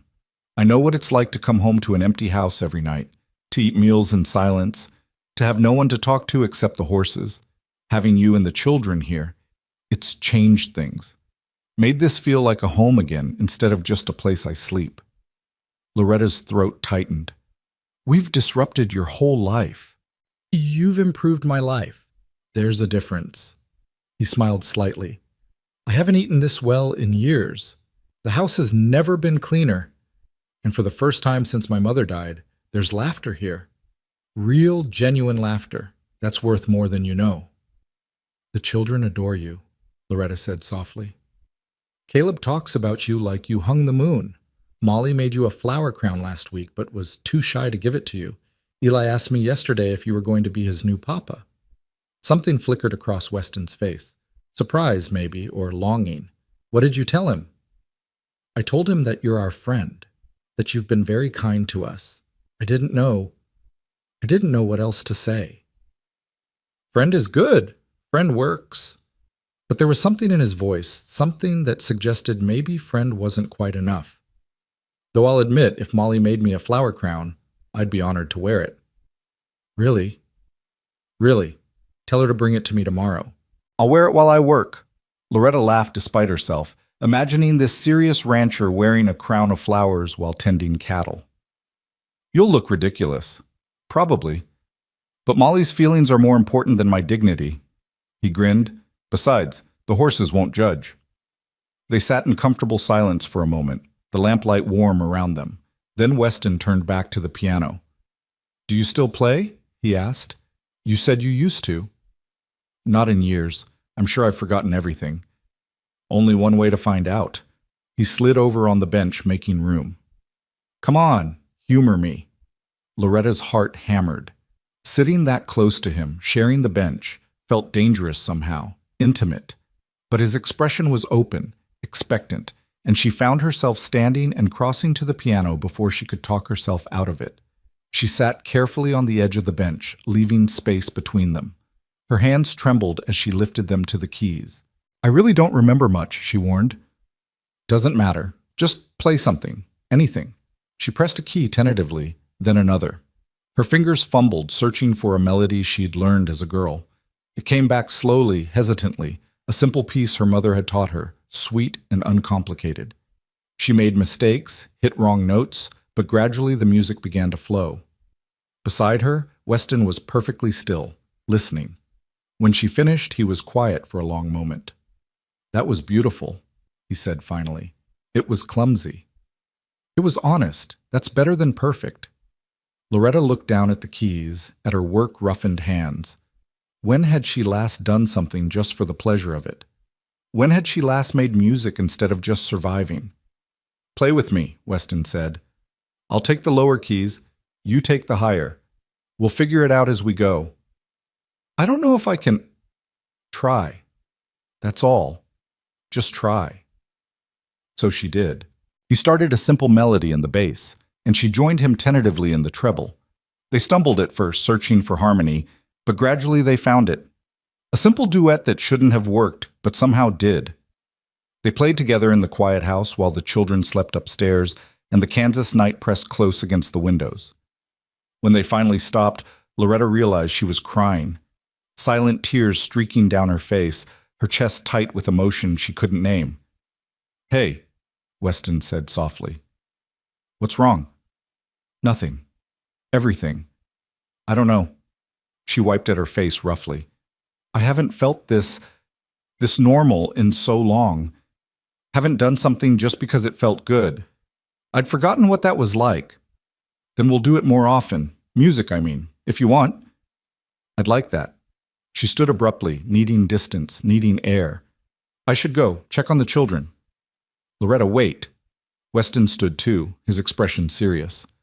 I need to tell you something. I should have told you before, but I wasn't sure how you'd take it. Her stomach clenched with sudden fear. Here it was, the other shoe dropping. What is it? The debt that put you on that auction block. The one attached to your husband. I paid it off completely. Loretta stared at him. What? The full $140. I paid it to the court 3 weeks ago. The debt is settled. You're free. Completely free. The room seemed to tilt. But you said there were $15 left, that you'd pay it as wages. I lied. Weston's voice was steady, but his eyes were apologetic. Well, not lied exactly. I didn't want you to feel like you owed me everything all at once. Thought it would be easier if you believed you were working off the difference. But the truth is, that debt is gone. Has been for weeks. You don't owe anyone anything. Loretta couldn't breathe. Free. The word meant nothing and everything. Why would you do that? Because you shouldn't have to spend the rest of your life paying for your husband's mistakes. Because those children deserve to grow up without that hanging over them. Because it was the right thing to do. That's over $100, Weston. That's money I can afford to spend, and I can't think of a better use for it. He took a step toward her, then stopped, as if unsure of his welcome. I know this changes things. I know you probably feel like you owe me now, but you don't. That money was a gift, freely given, no strings attached. No strings? Loretta's voice cracked. How can there be no strings? Nobody gives that kind of money for nothing. I'm not nobody, and it wasn't for nothing. It was for you, for your children, for the chance to help when I had the means to do so. He ran a hand through his hair, frustrated. Damn it, Loretta, I'm doing this all wrong. I just wanted you to know that you're not trapped here. You can leave anytime you want. You're free to go, free to stay, free to choose your own path. That's what the money bought, your freedom, not your servitude. The words hung in the air between them, heavy with implication. Loretta felt like she was standing on the edge of something vast and terrifying. This man had bought her family, brought them home, fed them, clothed them, and now he was telling her she was free? It made no sense. It went against everything she'd learned about how the world worked. I don't understand you, she whispered. I know. I don't always understand myself. Weston's smile was sad. But I meant what I said that first day. Nobody should have their family torn apart, and nobody should spend their life in debt for the crime of surviving. You're free now, Loretta, truly free. What you do with that freedom is entirely up to you. Loretta's mind was reeling. Free meant she could leave, could take her children and walk away from this ranch, from this man, from this strange new life they'd built. Free meant choices. Free meant power. Free meant she had to decide what she really wanted. And the terrifying truth was, she didn't know. I need to think, she said finally. Of course. Take all the time you need. She fled then, practically running up the stairs to her room where she could close the door and let herself fall apart in private. She sat on the edge of the bed, shaking, trying to process what had just happened. Weston had freed her, completely. The debt that had hung over her head like an executioner's blade was gone. She could leave tomorrow if she wanted. could take her children to St. Louis, to Chicago, anywhere, could build a new life without the weight of the past crushing her. But where would they go? What would they do? She had $15 saved from her wages, enough to travel maybe, but then what? She'd be alone again, struggling again, fighting again. And her children, God, her children loved it here. Caleb talked about the horses in his sleep. Molly's garden was her pride and joy. Eli had stopped having nightmares, and if she was honest with herself, brutally honest, she loved it here too. Loved the work, loved the house, loved the rhythm of days spent caring for people who appreciated her. Loved hearing Weston play piano at night. Loved the way he looked at her sometimes when he thought she wasn't watching, like she was something precious, something worth protecting. That was the most dangerous thought of all. She couldn't afford to feel anything for Weston beyond gratitude and respect. Couldn't afford to let her heart get tangled up in this arrangement.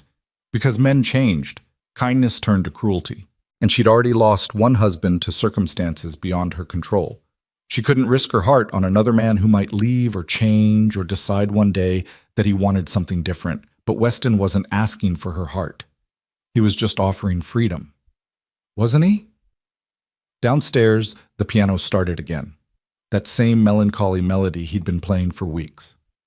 Loretta lay back on the bed and listened, tears streaming down her face, while the music wrapped around her like an embrace. She didn't know what to do, didn't know what she wanted, didn't know how to trust in good things anymore. But she knew one thing with absolute certainty. Whatever happened next, whatever choices she made, her life had changed the moment Weston Hale stepped forward at that auction and said 4 simple words, "I'll take them all." Those words had saved her children, had given them all a second chance at something resembling happiness. And now he was offering her freedom on top of it. The question was, what was she going to do with it? The music downstairs shifted, became something softer, sweeter. And Loretta closed her eyes and let herself drift, suspended between past and future, between fear and hope, between the woman she'd been and the woman she might become. Tomorrow would bring answers. Tomorrow would bring decisions. But tonight, she just listened to the music and let herself feel. Whatever that feeling was. Loretta didn't sleep that night. She lay in the darkness listening to the house settle around her, her mind spinning with Weston's revelation. Free. The word kept echoing in her head, beautiful and terrifying in equal measure. She'd spent so long being trapped, first by poverty, then by debt, then by the auction block, that freedom felt like a foreign language she'd forgotten how to speak. When dawn finally broke, she rose with gritty eyes and an aching head. Her reflection in the small mirror showed a woman who looked haunted, desperate. She splashed cold water on her face and braided her hair with shaking hands, then went downstairs to do what she knew how to do, cook breakfast. Weston was already in the kitchen, starting the coffee. He looked up when she entered, his expression cautious. "Morning." "Morning." Loretta moved past him to the stove, needing the familiar ritual of cooking to steady herself. "I'll have breakfast ready in 30 minutes. Loretta, we should talk." "Not now, please." She couldn't look at him, couldn't face the kindness in his eyes when her own emotions were so raw. Let me cook." He was quiet for a long moment, then nodded. "All right, I'll be in the barn when you're ready." He left, and Loretta let out a breath she hadn't known she was holding. Her hands moved automatically through the familiar tasks, cracking eggs, slicing bacon, mixing biscuit dough. The repetition soothed her jangled nerves, gave her something to focus on besides the chaos in her head. The children came down one by one, sleepy and warm. Caleb noticed immediately that something was wrong. "Mama, are you sick?" "No, sweet boy, just didn't sleep well." "Are we in trouble?" Molly's voice was small, frightened. "Did we do something wrong?" "No, no." Loretta pulled her daughter close, hating that her children's first instinct was to assume they'd done something to deserve punishment. "You're perfect. Everything's fine." But Eli's thumb was back in his mouth, and Caleb's shoulders were tense, and Loretta realized her distress was bleeding into them like poison. She forced herself to smile, to breathe normally, to act as if nothing had changed. They ate breakfast together, just the 4 of them. Weston didn't return, giving her space she hadn't asked for, but desperately needed. The children chattered about their plans for the day. Caleb wanted to help groom all the horses. Molly had spotted some wildflower seeds she wanted to plant. Eli was determined to teach Smokey to play fetch with a stick. Normal things, child things, the kind of simple pleasures they'd been denied for so long. After breakfast, Loretta sent them outside to play and started on the dishes. She was scrubbing the last pan when she heard boots on the porch. Weston appeared in the doorway, hat in hand, looking uncertain in a way she'd never seen before. "Can we talk now?" he asked quietly. Loretta dried her hands slowly, buying time. "I suppose we have to." "You don't have to do anything. That's the whole point." Weston came into the kitchen but kept his distance, leaning against the far counter. "But I'd like to know what you're thinking, what you're feeling." "I don't know what I'm feeling." The honesty surprised her. "I'm grateful, obviously, confused, frightened." "Frightened of what?" "Of this. Of you. Of what it means that you've done all this for us." She finally looked at him directly, needing to see his face. "Men don't give away that kind of money without wanting something in return. So what is it you want, Weston? What are you really after?" Pain flickered across his features. "I'm not after anything. I told you. You told me a lot of things. That you needed help. That this was employment. That there were no strings attached. But then you pay off my entire debt and tell me I'm free to leave whenever I want?" She heard her voice rising and fought to control it. "That doesn't make sense. None of this makes sense." "It makes perfect sense if you understand why I did it." "Then explain it to me. Make me understand." Weston was quiet for a long moment, choosing his words carefully. "When my sister died, I couldn't do anything about it. I was 15 years old, working on a ranch in Colorado, and by the time I got the letter, she'd been in the ground for months. I couldn't save her, couldn't even say goodbye, and that destroyed something in me." His voice was rough with old grief. Loretta found herself moving closer despite her wariness. "I swore I'd never be that helpless again," he continued. "Worked myself half to death, saved every penny, bought this ranch when I was 22, built it into something real, something solid, but none of it meant anything because I was still alone, still haunted by the memory of a little girl I couldn't protect." "Weston, let me finish, please." He looked at her with those pale blue eyes that saw too much. "When I saw you on that platform with your children, when I heard them say they were going to separate you, I saw Sarah, I saw myself.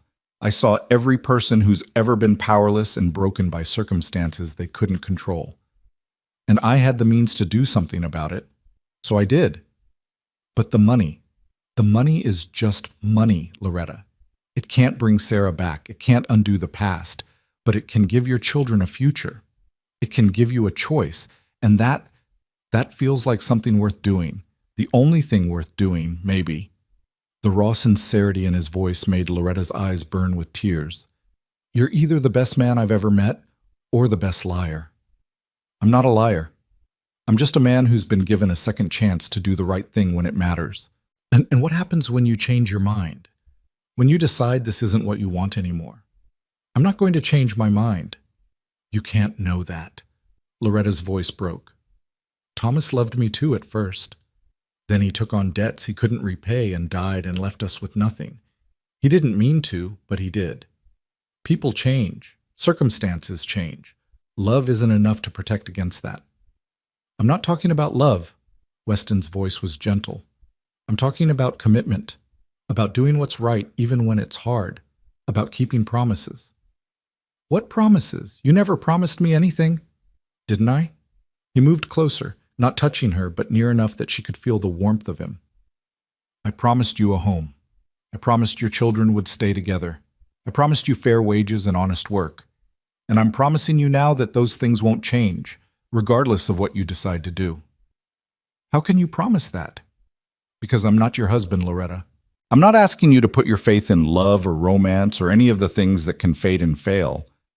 I'm asking you to trust that I mean what I say. That when I make a commitment, I keep it." Loretta wanted to believe him so badly it physically hurt. "And if I want to leave, take my children and go, then I'll give you a horse, supplies, and enough money to get wherever you want to go, no questions asked. And if I want to stay?" Something shifted in his expression. Hope, maybe, carefully restrained. Then you stay. As my employee, my friend, whatever makes you comfortable. The terms don't change. You work, I pay you, we figure out how to make this arrangement work for everyone. That's all you want? Just an employee? The question hung between them, heavy with implication. Weston's jaw tightened, and for a moment Loretta thought she saw something more in his eyes. But when he spoke, his voice was steady. What I want and what I'm asking for are two different things. I'm asking for you to stay and work for me. What I want, he trailed off, looking away. What I want doesn't matter right now. Right now you need stability and safety and the space to figure out what you want without pressure from me or anyone else. You're not going to answer the question. I'm trying to do the right thing here, Loretta, trying not to take advantage of the power imbalance between us. You came to me in desperate circumstances. I bought you out of an auction. You're dependent on me for food and shelter and your children's well-being. It wouldn't be right for me to complicate things with my own feelings. So you do have feelings. The words came out as a whisper. Weston's laugh was short and bitter. I'm not made of stone. You're a beautiful, intelligent, courageous woman who's been living in my house for over a month, cooking my meals and playing piano with me at night. Of course I have feelings, but that doesn't mean I'm going to act on them. Not when you're vulnerable. Not when you might feel obligated to reciprocate because you think you owe me. Loretta's heart was hammering now, her breath coming short. What if I don't feel obligated? What if I wanted to reciprocate? Do you? His eyes found hers, intense and searching. Or do you just think you should because I helped you? The question stopped her cold. Did she have feelings for Weston, or was it just gratitude wearing the mask of affection? Was the warmth she felt when he smiled at her children real attraction, or just relief at finding someone kind in a cruel world? I don't know, she admitted. I don't know what I feel anymore. Everything's so confused. Then we wait. Weston's voice was firm but gentle. We wait until you're sure. Until you know what you want without the weight of debt and desperation clouding your judgment. Can you do that? Wait for what? For clarity. For certainty. For you to be standing on solid ground again instead of quicksand. Loretta wrapped her arms around herself, suddenly cold despite the warm kitchen. And if I'm never certain, if I never know what I feel, then we stay as we are. Employer and employee. Friends, maybe, if you're willing, but nothing more unless you choose it freely, with no obligation or pressure. It was the most frustrating and most honorable thing anyone had ever said to her. Loretta wanted to scream at him, to demand he make this simpler instead of more complicated. But she also wanted to throw her arms around him and thank him for being the kind of man who cared more about her well-being than his own desires. You're making this very difficult, she said finally. I know. I'm sorry. Don't be sorry for being decent. God knows there are few enough decent men in the world. Your husband was decent, wasn't he? From what you've said. The change of subject caught her off guard. Thomas? Yes, he was decent. Kind, hardworking, loved his children. He made mistakes. Took on debts he thought he could manage. Trusted the wrong people. And then he died and left us to deal with the consequences. Do you still love him? The question was gentle but probing. Loretta had to think about her answer. I loved who he was. I grieve who he could have been. But love? She shook her head slowly. Love got buried somewhere under all the fear and anger and desperation. I don't know if I even remember what it felt like. That's honest, at least. Honest is all I have left. Loretta met his eyes. So here's more honesty. I don't know what I want. I don't know if I can trust my own feelings. I don't know if staying here is wisdom or cowardice. But I know my children are happy. I know I sleep better at night than I have in a year. I know that when I hear you play piano, something in me that I thought was dead starts to wake up. Is that enough? It's a start. Weston's smile was small but real. And Loretta? Thank you for being honest. That matters more than you know. The conversation ended there, both of them stepping back from the precipice of something neither was ready to name. Weston returned to his work, and Loretta threw herself into cleaning with almost manic energy, scrubbing floors that were already clean and organizing closets that didn't need organizing. The days continued to pass.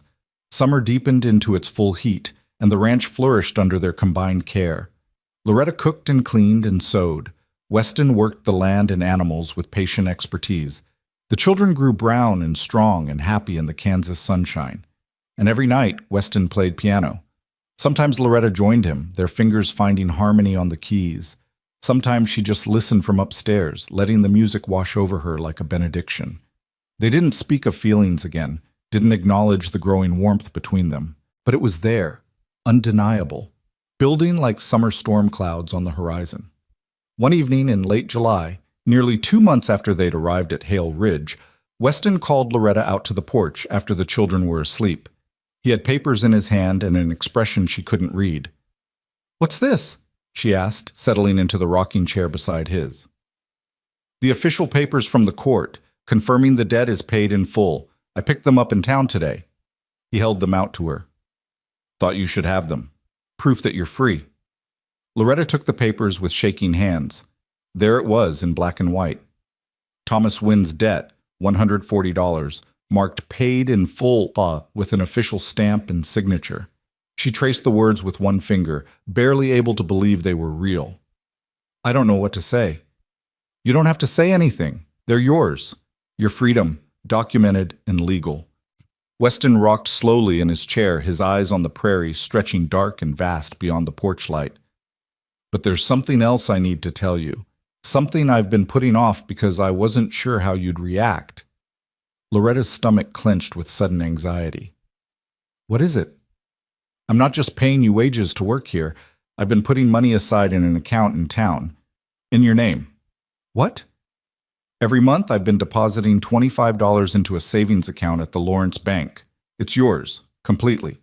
To do with as you please." Loretta felt like the ground was shifting beneath her.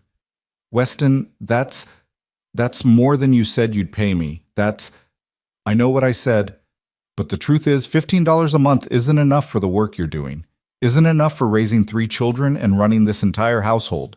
So I've been putting the extra aside, and it's yours whether you stay or go." "How much?" Her voice was barely a whisper. "With interest? About $55 now. Will be more by the end of the year." $55. More money than Loretta had ever had at one time in her entire life. Money that was hers, free and clear, with no strings attached. "Why?" The question came out broken. "Why would you do this?" "Because you deserve security. Because your children deserve a future. Because if something happens to me, I want to know you'll be all right." He finally looked at her, his expression serious. "And because I want you to know that staying here is a choice, not a necessity. You have options now, Loretta, real options." "You're trying to make it easier for me to leave." "I'm trying to make sure you're only here if you want to be here, not because you're trapped or desperate or feel like you owe me." Loretta's hands were shaking so hard the papers rattled. "I don't understand you at all." "I know." His smile was sad. "I'm not trying to be confusing. I'm just trying to do right by you. Even if that means making it easier for you to walk away." "What if I don't want to walk away?" The words escaped before she could stop them, raw and honest. "What if I've been terrified for weeks that you're going to realize this was all a mistake and send us away?" Weston's expression shifted, softened. "That's never going to happen." "You can't know that." "Yes, I can. Because sending you away would be like cutting off my own arm. You and those children you've become essential to this place, to me." "Weston, I'm not asking you for anything," he said quickly. "I'm just being honest. You asked me to tell you what I want, and I'm telling you. I want you to stay. I want to watch Caleb grow up learning about horses. I want to see Molly's garden flourish. I want to hear Eli's laugh every day. I want to come home to the smell of your cooking and the sound of your voice. I want to play piano with you at night and talk with you over coffee in the morning. I want all of it, all of you, for as long as you'll let me have it." Loretta's breath caught in her throat. "That sounds like more than employment." "Maybe it is. Maybe it's been more than employment since the day I saw you on that platform and knew I couldn't let them tear your family apart." He leaned forward, his elbows on his knees, his voice low and intense. "But I'm not going to rush you. I'm not going to pressure you. You've been through hell, Loretta. You deserve time to heal, to find your footing, to figure out who you are when you're not just surviving. And what if I never figure it out? What if I'm too broken to be anything more than your employee? Then you're my employee, and I count myself lucky to have you. But, Loretta? He reached out slowly, telegraphing his movement, and took her hand. His palm was warm and calloused against hers. I don't think you're broken. I think you're one of the strongest people I've ever met. And whatever you decide, whatever you choose, I'll respect it. That's a promise. They sat like that for a long moment, hands clasped, the night air warm around them. Fireflies danced in the darkness beyond the porch. Somewhere in the distance, a coyote called. I'm afraid, Loretta whispered finally. I'm so afraid of making the wrong choice, of trusting the wrong person, of ending up right back where I started. I know. Fear makes sense after everything you've been through. But Loretta, look at me. She did, meeting those pale blue eyes that had haunted her dreams for weeks. I'm not your husband. I'm not the men who put you on that auction block. I'm not going to leave you or betray you or put you in a position where you're vulnerable again. I'm going to be here, solid and steady, for as long as you need me. How can you promise that? Because I know who I am. I know what I want. And I know that losing you and those children would be worse than never having met you at all. The words hung in the air between them, weighted with meaning. Loretta felt something crack open in her chest, something that had been locked away since Thomas died, maybe longer. I think... She paused, gathering courage. I think I might have feelings for you too, but I'm not ready to act on them. Not yet. Is that all right? That's more than all right. Weston squeezed her hand gently. Take all the time you need. I'm not going anywhere. Even if it takes months, years, even then. That's not fair to you. Let me worry about what's fair to me. You just focus on healing and figuring out what you want. Loretta laughed despite the tears streaming down her face. You're the most frustrating man I've ever met. I'll take that as a compliment. They sat together on the porch for another hour, talking about small things and big things and everything in between. Weston told her about his dreams for the ranch, about wanting to expand the herd and maybe buy the adjacent property. Loretta told him about her childhood in Missouri, about her mother's boarding house and the parade of travelers who'd passed through. They talked about the children, about Caleb's natural way with animals, and Molly's green thumb, and Eli's slowly emerging personality. And underneath it all, unspoken but present, was the growing understanding that they were building towards something. Not rushing it, not forcing it, but letting it develop naturally like Molly's garden. Slow growth, deep roots, patient tending. When Loretta finally went upstairs to bed that night, the official papers clutched in her hand and Weston's words echoing in her heart, she felt something she hadn't felt in over a year. Hope. Real, genuine, fragile hope that maybe, just maybe, the worst was behind them. That maybe there was a future here at Hale Ridge that included not just survival, but happiness. That maybe Weston Hale was exactly what he appeared to be, a good man trying to do right by people who needed help. She tucked the papers into her drawer like the precious documents they were, and went to check on her children. They were sprawled in their beds in the two smaller rooms, having finally grown comfortable enough to sleep separately. Caleb was snoring softly, one arm thrown over his head. Molly had kicked off her blankets despite the warm night. Eli slept curled around his wooden horse, thumb in his mouth. Her children, still hers, still together, still safe. Loretta kissed each of them gently and returned to her own room. Through the window, she could see the barn silhouetted against the starlit sky. Beyond it, the prairie stretched endlessly, full of possibility and promise. Somewhere downstairs, the piano started, Weston's nightly ritual. But tonight the melody was different. Not melancholy, but hopeful. Gentle notes that spoke of new beginnings and second chances. Loretta lay down and listened, letting the music wash over her. And for the first time since Thomas died, she let herself imagine a future that included more than just survival. She imagined waking up every morning to the smell of coffee and the sound of Weston's voice. She imagined watching her children grow strong and happy under his patient guidance. She imagined evenings on the porch and music in the parlor, and maybe, someday, the courage to admit that what she felt for Weston Hale went deeper than gratitude or respect. But that was for tomorrow, for next week. for whenever she was ready. Tonight, she just let herself feel safe. Let herself rest. Let herself believe that good things could happen to broken people if they were brave enough to accept them. The music continued, soft and sweet, as Loretta drifted towards sleep.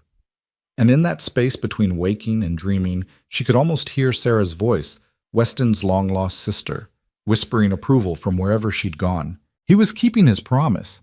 He was doing the right thing. He was saving a family the way no one had saved his. And maybe, just maybe, he was saving himself in the process. The piano played on into the night, filling the house with hope and healing and the promise of tomorrow. And Loretta Wynn, widow and mother and survivor, finally let herself believe in second chances. The weeks that followed their conversation on the porch were different somehow, charged with a new kind of energy that Loretta couldn't quite name. Nothing had changed on the surface. She still cooked and cleaned, Weston still worked the ranch, the children still thrived in the Kansas sunshine. But underneath it all, something was shifting, growing, becoming real. Weston had given her freedom and security, and now Loretta was finally in a position to choose what came next. The weight of that choice pressed on her constantly, but it wasn't the suffocating pressure of desperation anymore. It was the kind of weight that came with possibility, with having options worth considering. She caught herself watching him more often now, the way he moved with quiet competence through his work, the gentle patience he showed Caleb when teaching him to saddle a horse, the genuine delight in his eyes when Molly presented him with flowers from her garden. He'd worn the flower crown she'd made him, just as he'd promised, working in the fields with daisies and black-eyed Susans woven around his hat. The ranch hands he'd hired for haying season had ribbed him mercilessly, but he just smiled and told them his gardener insisted on proper payment for her work. Loretta had watched from the kitchen window, her heart doing something complicated and terrifying in her chest. This man who'd saved them was also making it impossible not to love him. Love.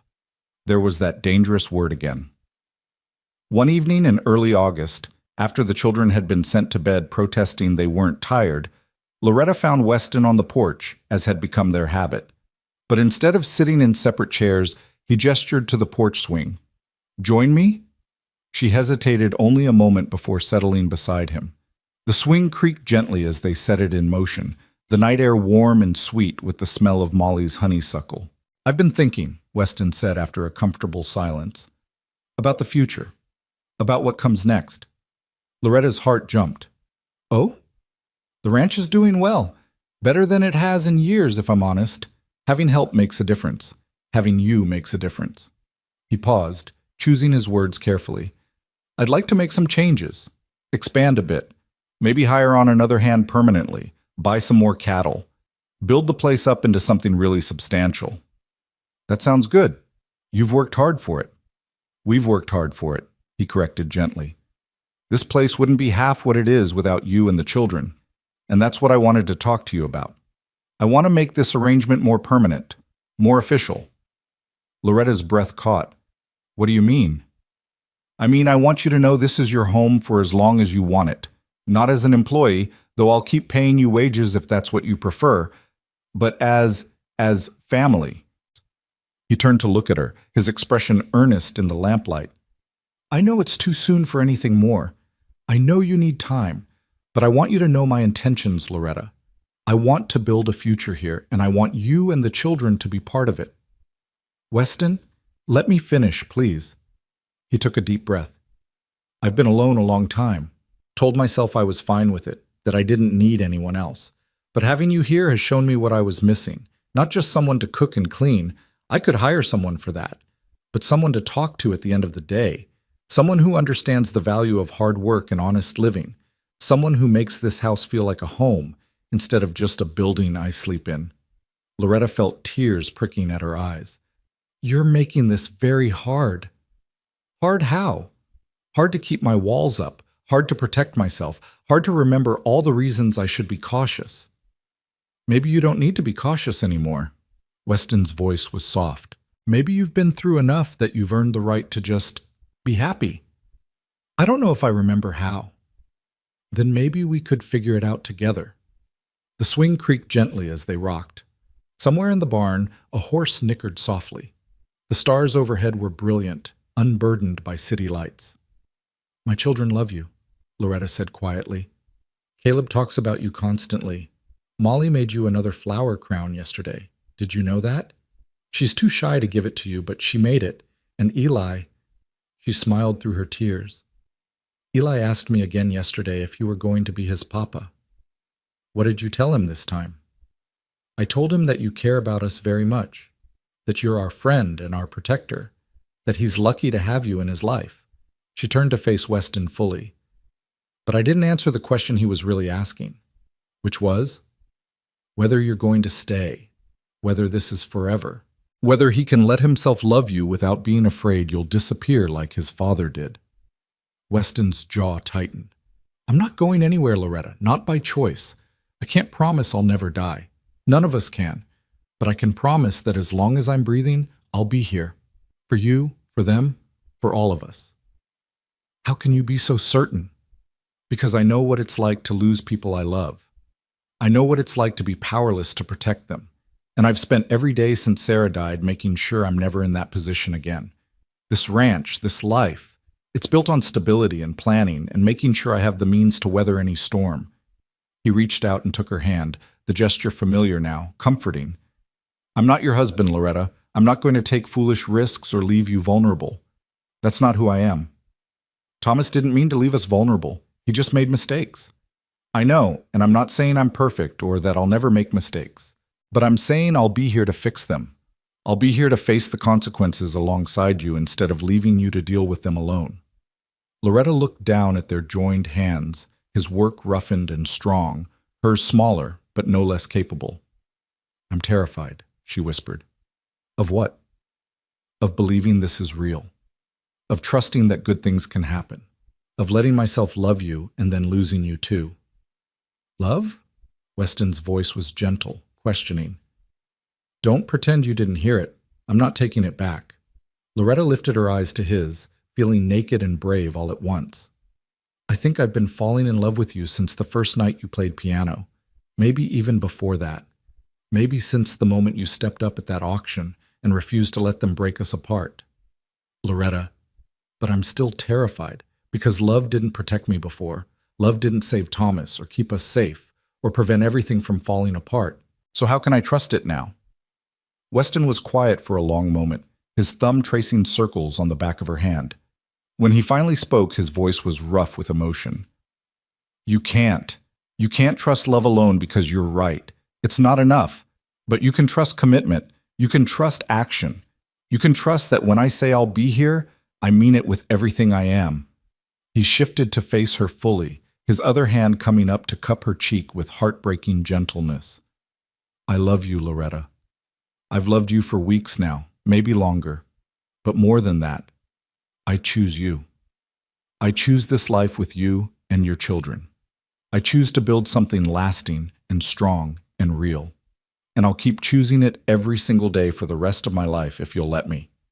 Loretta couldn't breathe, couldn't think, couldn't do anything but stare into those pale blue eyes and see nothing but truth looking back at her. I don't know how to do this, she whispered. I don't know how to trust again. Then we'll figure it out together, one day at a time, one choice at a time. His hand was warm against her cheek, his touch reverent. I'm not asking you to marry me tonight. I'm not asking you to make any promises you're not ready to make. I'm just asking you to stay, to let me court you properly, to give us a chance to build something real. Court me? Despite everything, Loretta felt a smile tugging at her lips. That's very old-fashioned of you. I'm an old-fashioned man. Weston's answering smile was small but genuine, which means I'm going to do this right.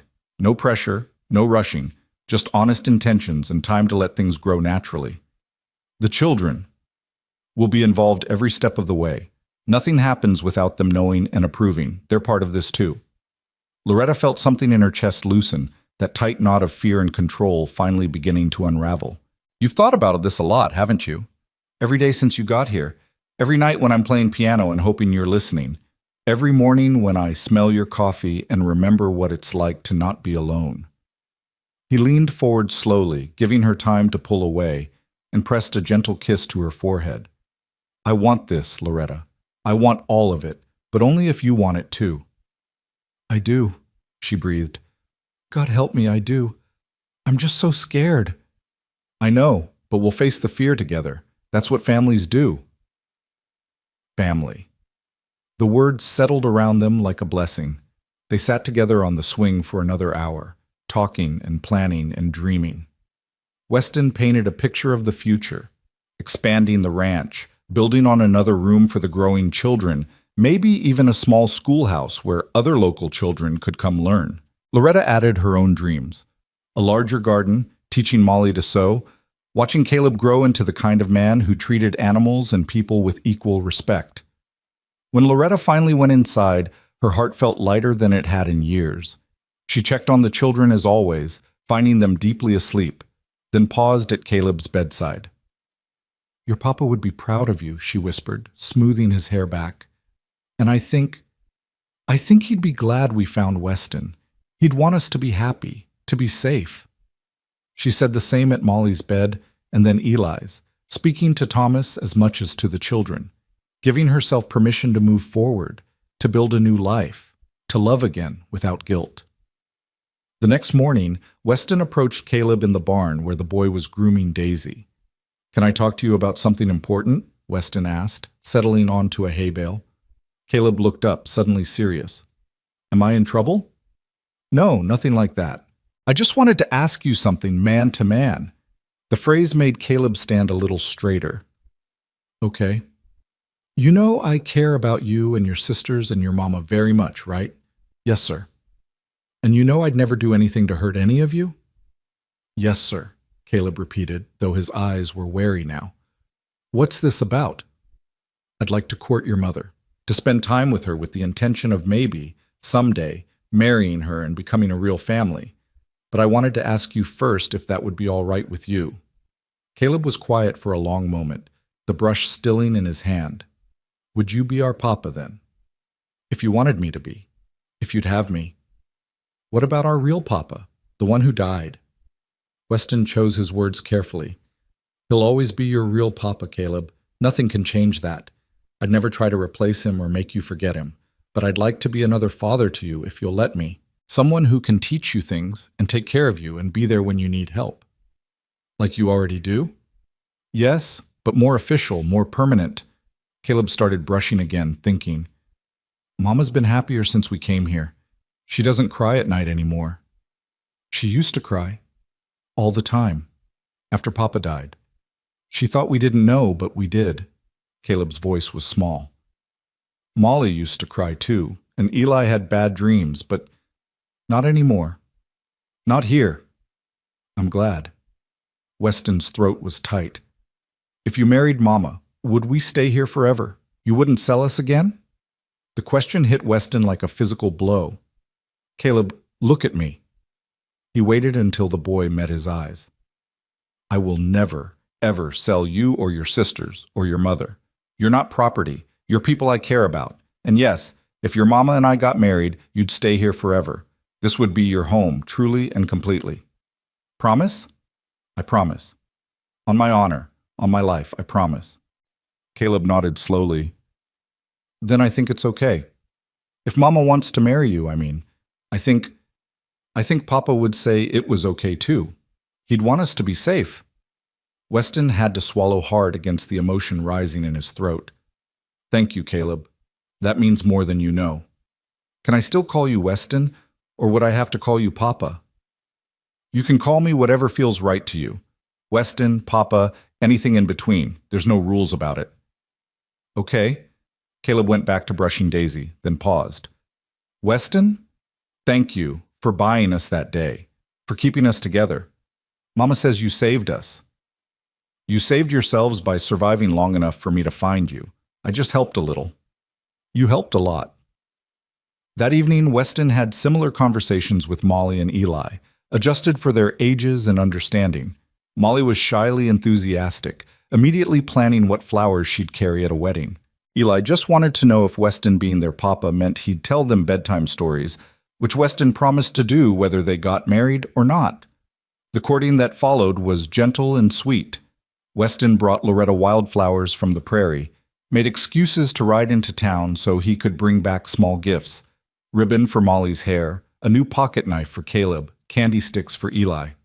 He asked Loretta to accompany him on evening walks, always with the children nearby, never pushing for more than she was ready to give. They played piano together almost every night now, their duets growing more confident and complex. Sometimes Weston would sing, a low, surprisingly rich baritone that made Loretta's heart flutter. Sometimes she'd join in, her voice rusty from disuse but slowly finding its strength again. The ranch continued to thrive. Weston hired Jacob, a young hand from town, to help with the day-to-day work. Loretta's garden expanded with Molly's help until it was producing more vegetables than they could eat, allowing them to sell the surplus in town. Caleb learned to ride properly, to rope, to handle cattle with growing confidence. Eli started losing his shyness, chattering constantly about the cats and the chickens and everything he learned each day. As summer faded into autumn, painting the prairie in golds and crimsons, Loretta felt the last of her walls crumbling. She loved Weston, there was no denying it anymore. Loved the way he was patient with her children, loved the way he looked at her when he thought she wasn't watching, loved the future he was building for all of them. One crisp October evening, after the first frost had touched the garden and the children were asleep upstairs, Weston took Loretta's hand on the porch. "I have something for you," he said quietly. "Another gift? Weston, you've already given us so much. This is different." He pulled a small box from his pocket, and Loretta's breath caught. "Before you panic, just listen. I'm not asking you to answer tonight. I'm not asking you to feel pressured. I just want you to have this and think about it." He opened the box to reveal a simple gold band, delicate and beautiful in its plainness. Loretta felt tears spring to her eyes. "It was my mother's," Weston explained. "The only piece of her jewelry my father didn't sell. I've been saving it for someone special."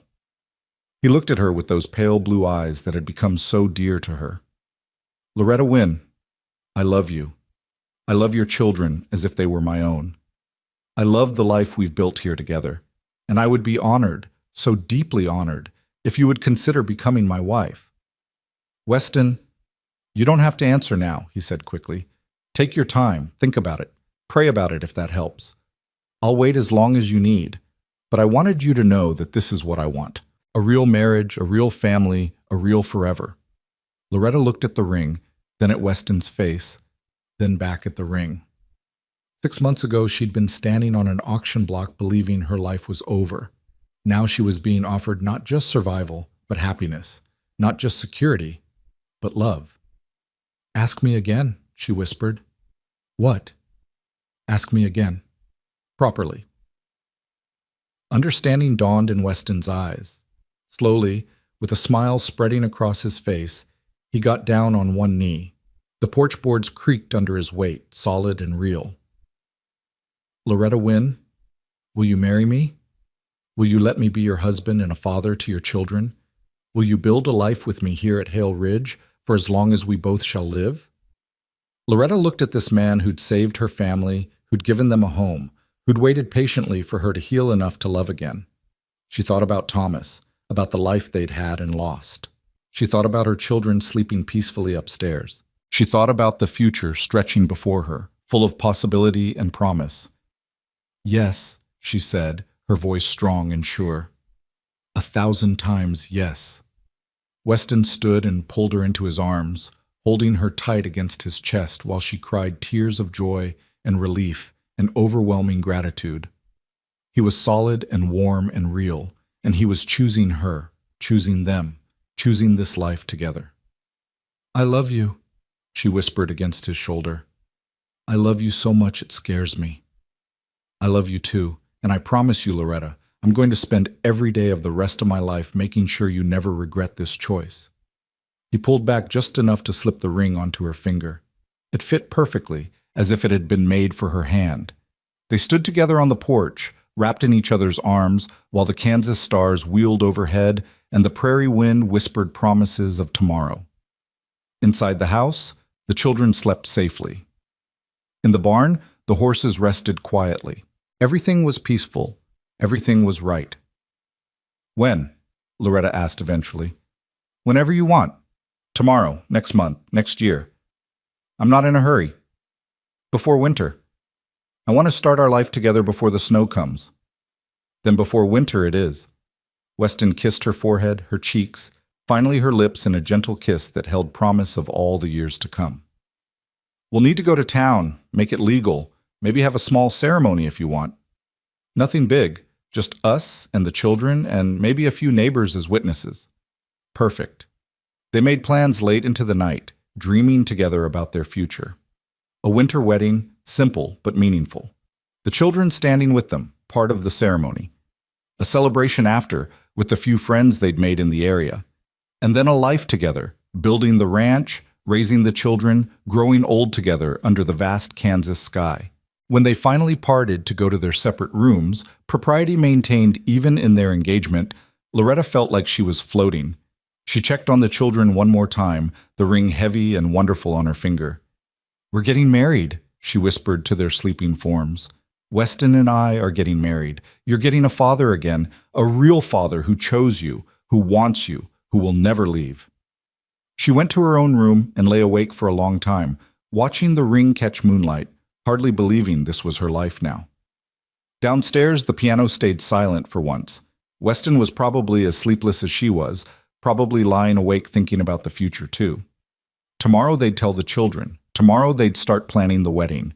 Tomorrow their new life would truly begin. But tonight, Loretta just let herself feel happy. Purely, completely, unreservedly happy in a way she'd thought she'd never feel again. The wedding took place on a crisp November morning, 6 weeks later.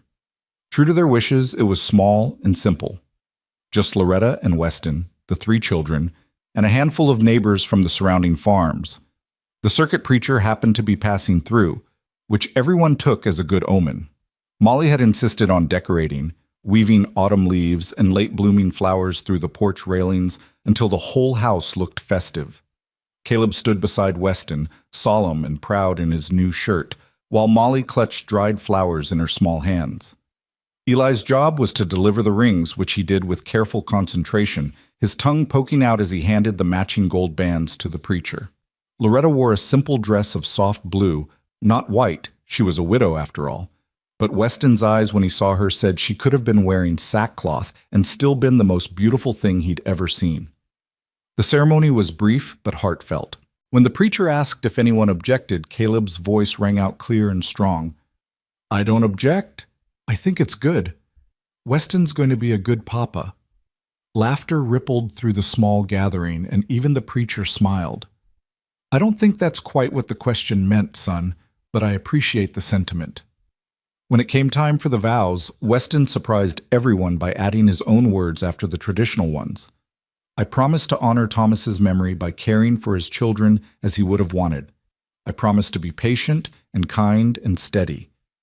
I promise to build a home where love matters more than money and family matters more than anything else. And I promise to choose you, Loretta, every single day for the rest of my life." Loretta's own additions were simpler but no less meaningful.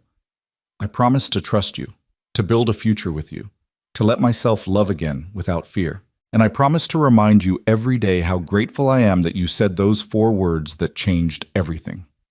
"What words?" the preacher asked, curious. "I'll take them all," Weston and Loretta said together, smiling at the shared memory. The kiss that sealed their marriage was gentle and sweet and full of promise. The children cheered, the neighbors applauded. And Loretta Hale, no longer Wynne, felt like she'd finally come home. The celebration afterward was simple, food and music and laughter. Weston played piano while various neighbors fiddled or sang. The children ran around with other farm kids, already settling into their new life with the ease of the young. Loretta found herself surrounded by neighbor women offering advice and friendship, welcoming her officially into their community. As the sun began to set and guests started departing for their own homes, Loretta stood on the porch watching her children play. Weston came up behind her, wrapping his arms around her waist. "Happy?" he murmured against her hair. "Happier than I thought possible." "Good. That's all I want. Your happiness and the children's." "We have something to tell you," Caleb announced, running up with his siblings. "We talked about it and we decided." "Decided what?" Weston asked. "We want to call you Papa now, if that's okay." Caleb looked between Weston and Loretta. "Our other Papa will always be our Papa in heaven. But you're our papa here. Weston's eyes filled with tears.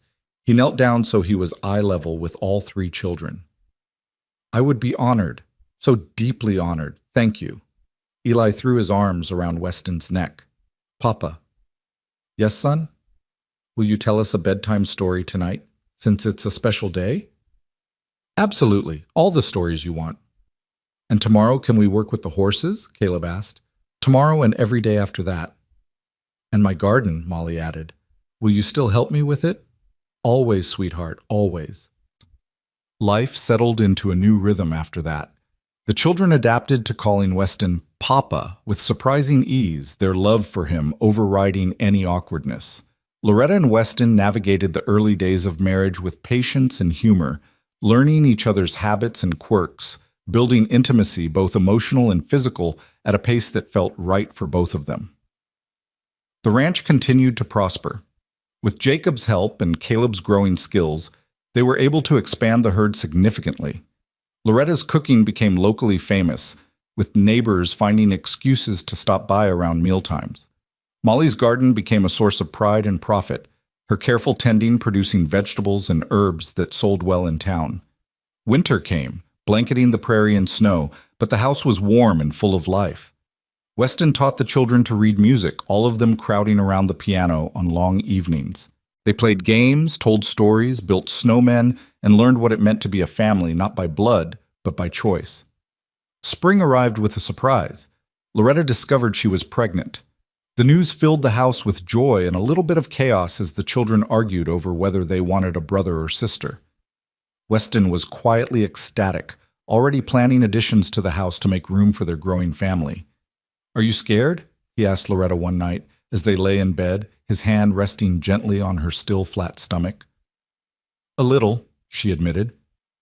Childbirth is always frightening, but mostly I'm happy. This baby will be born into love and security, not desperation and debt. That makes all the difference. I'll take care of you, both of you.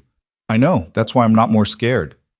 The baby, actually babies, twins boys, arrived in late autumn, almost exactly a year after the wedding. The birth was hard, but Loretta came through it strong and healthy. Weston, who'd been pacing anxiously outside the bedroom door while the midwife attended his wife, nearly wept when he first held his sons. James and Samuel, Loretta said, naming them after Weston's father and her own. Our new beginning. Caleb, Molly, and Eli fell in love with their baby brothers immediately. Caleb appointed himself their protector.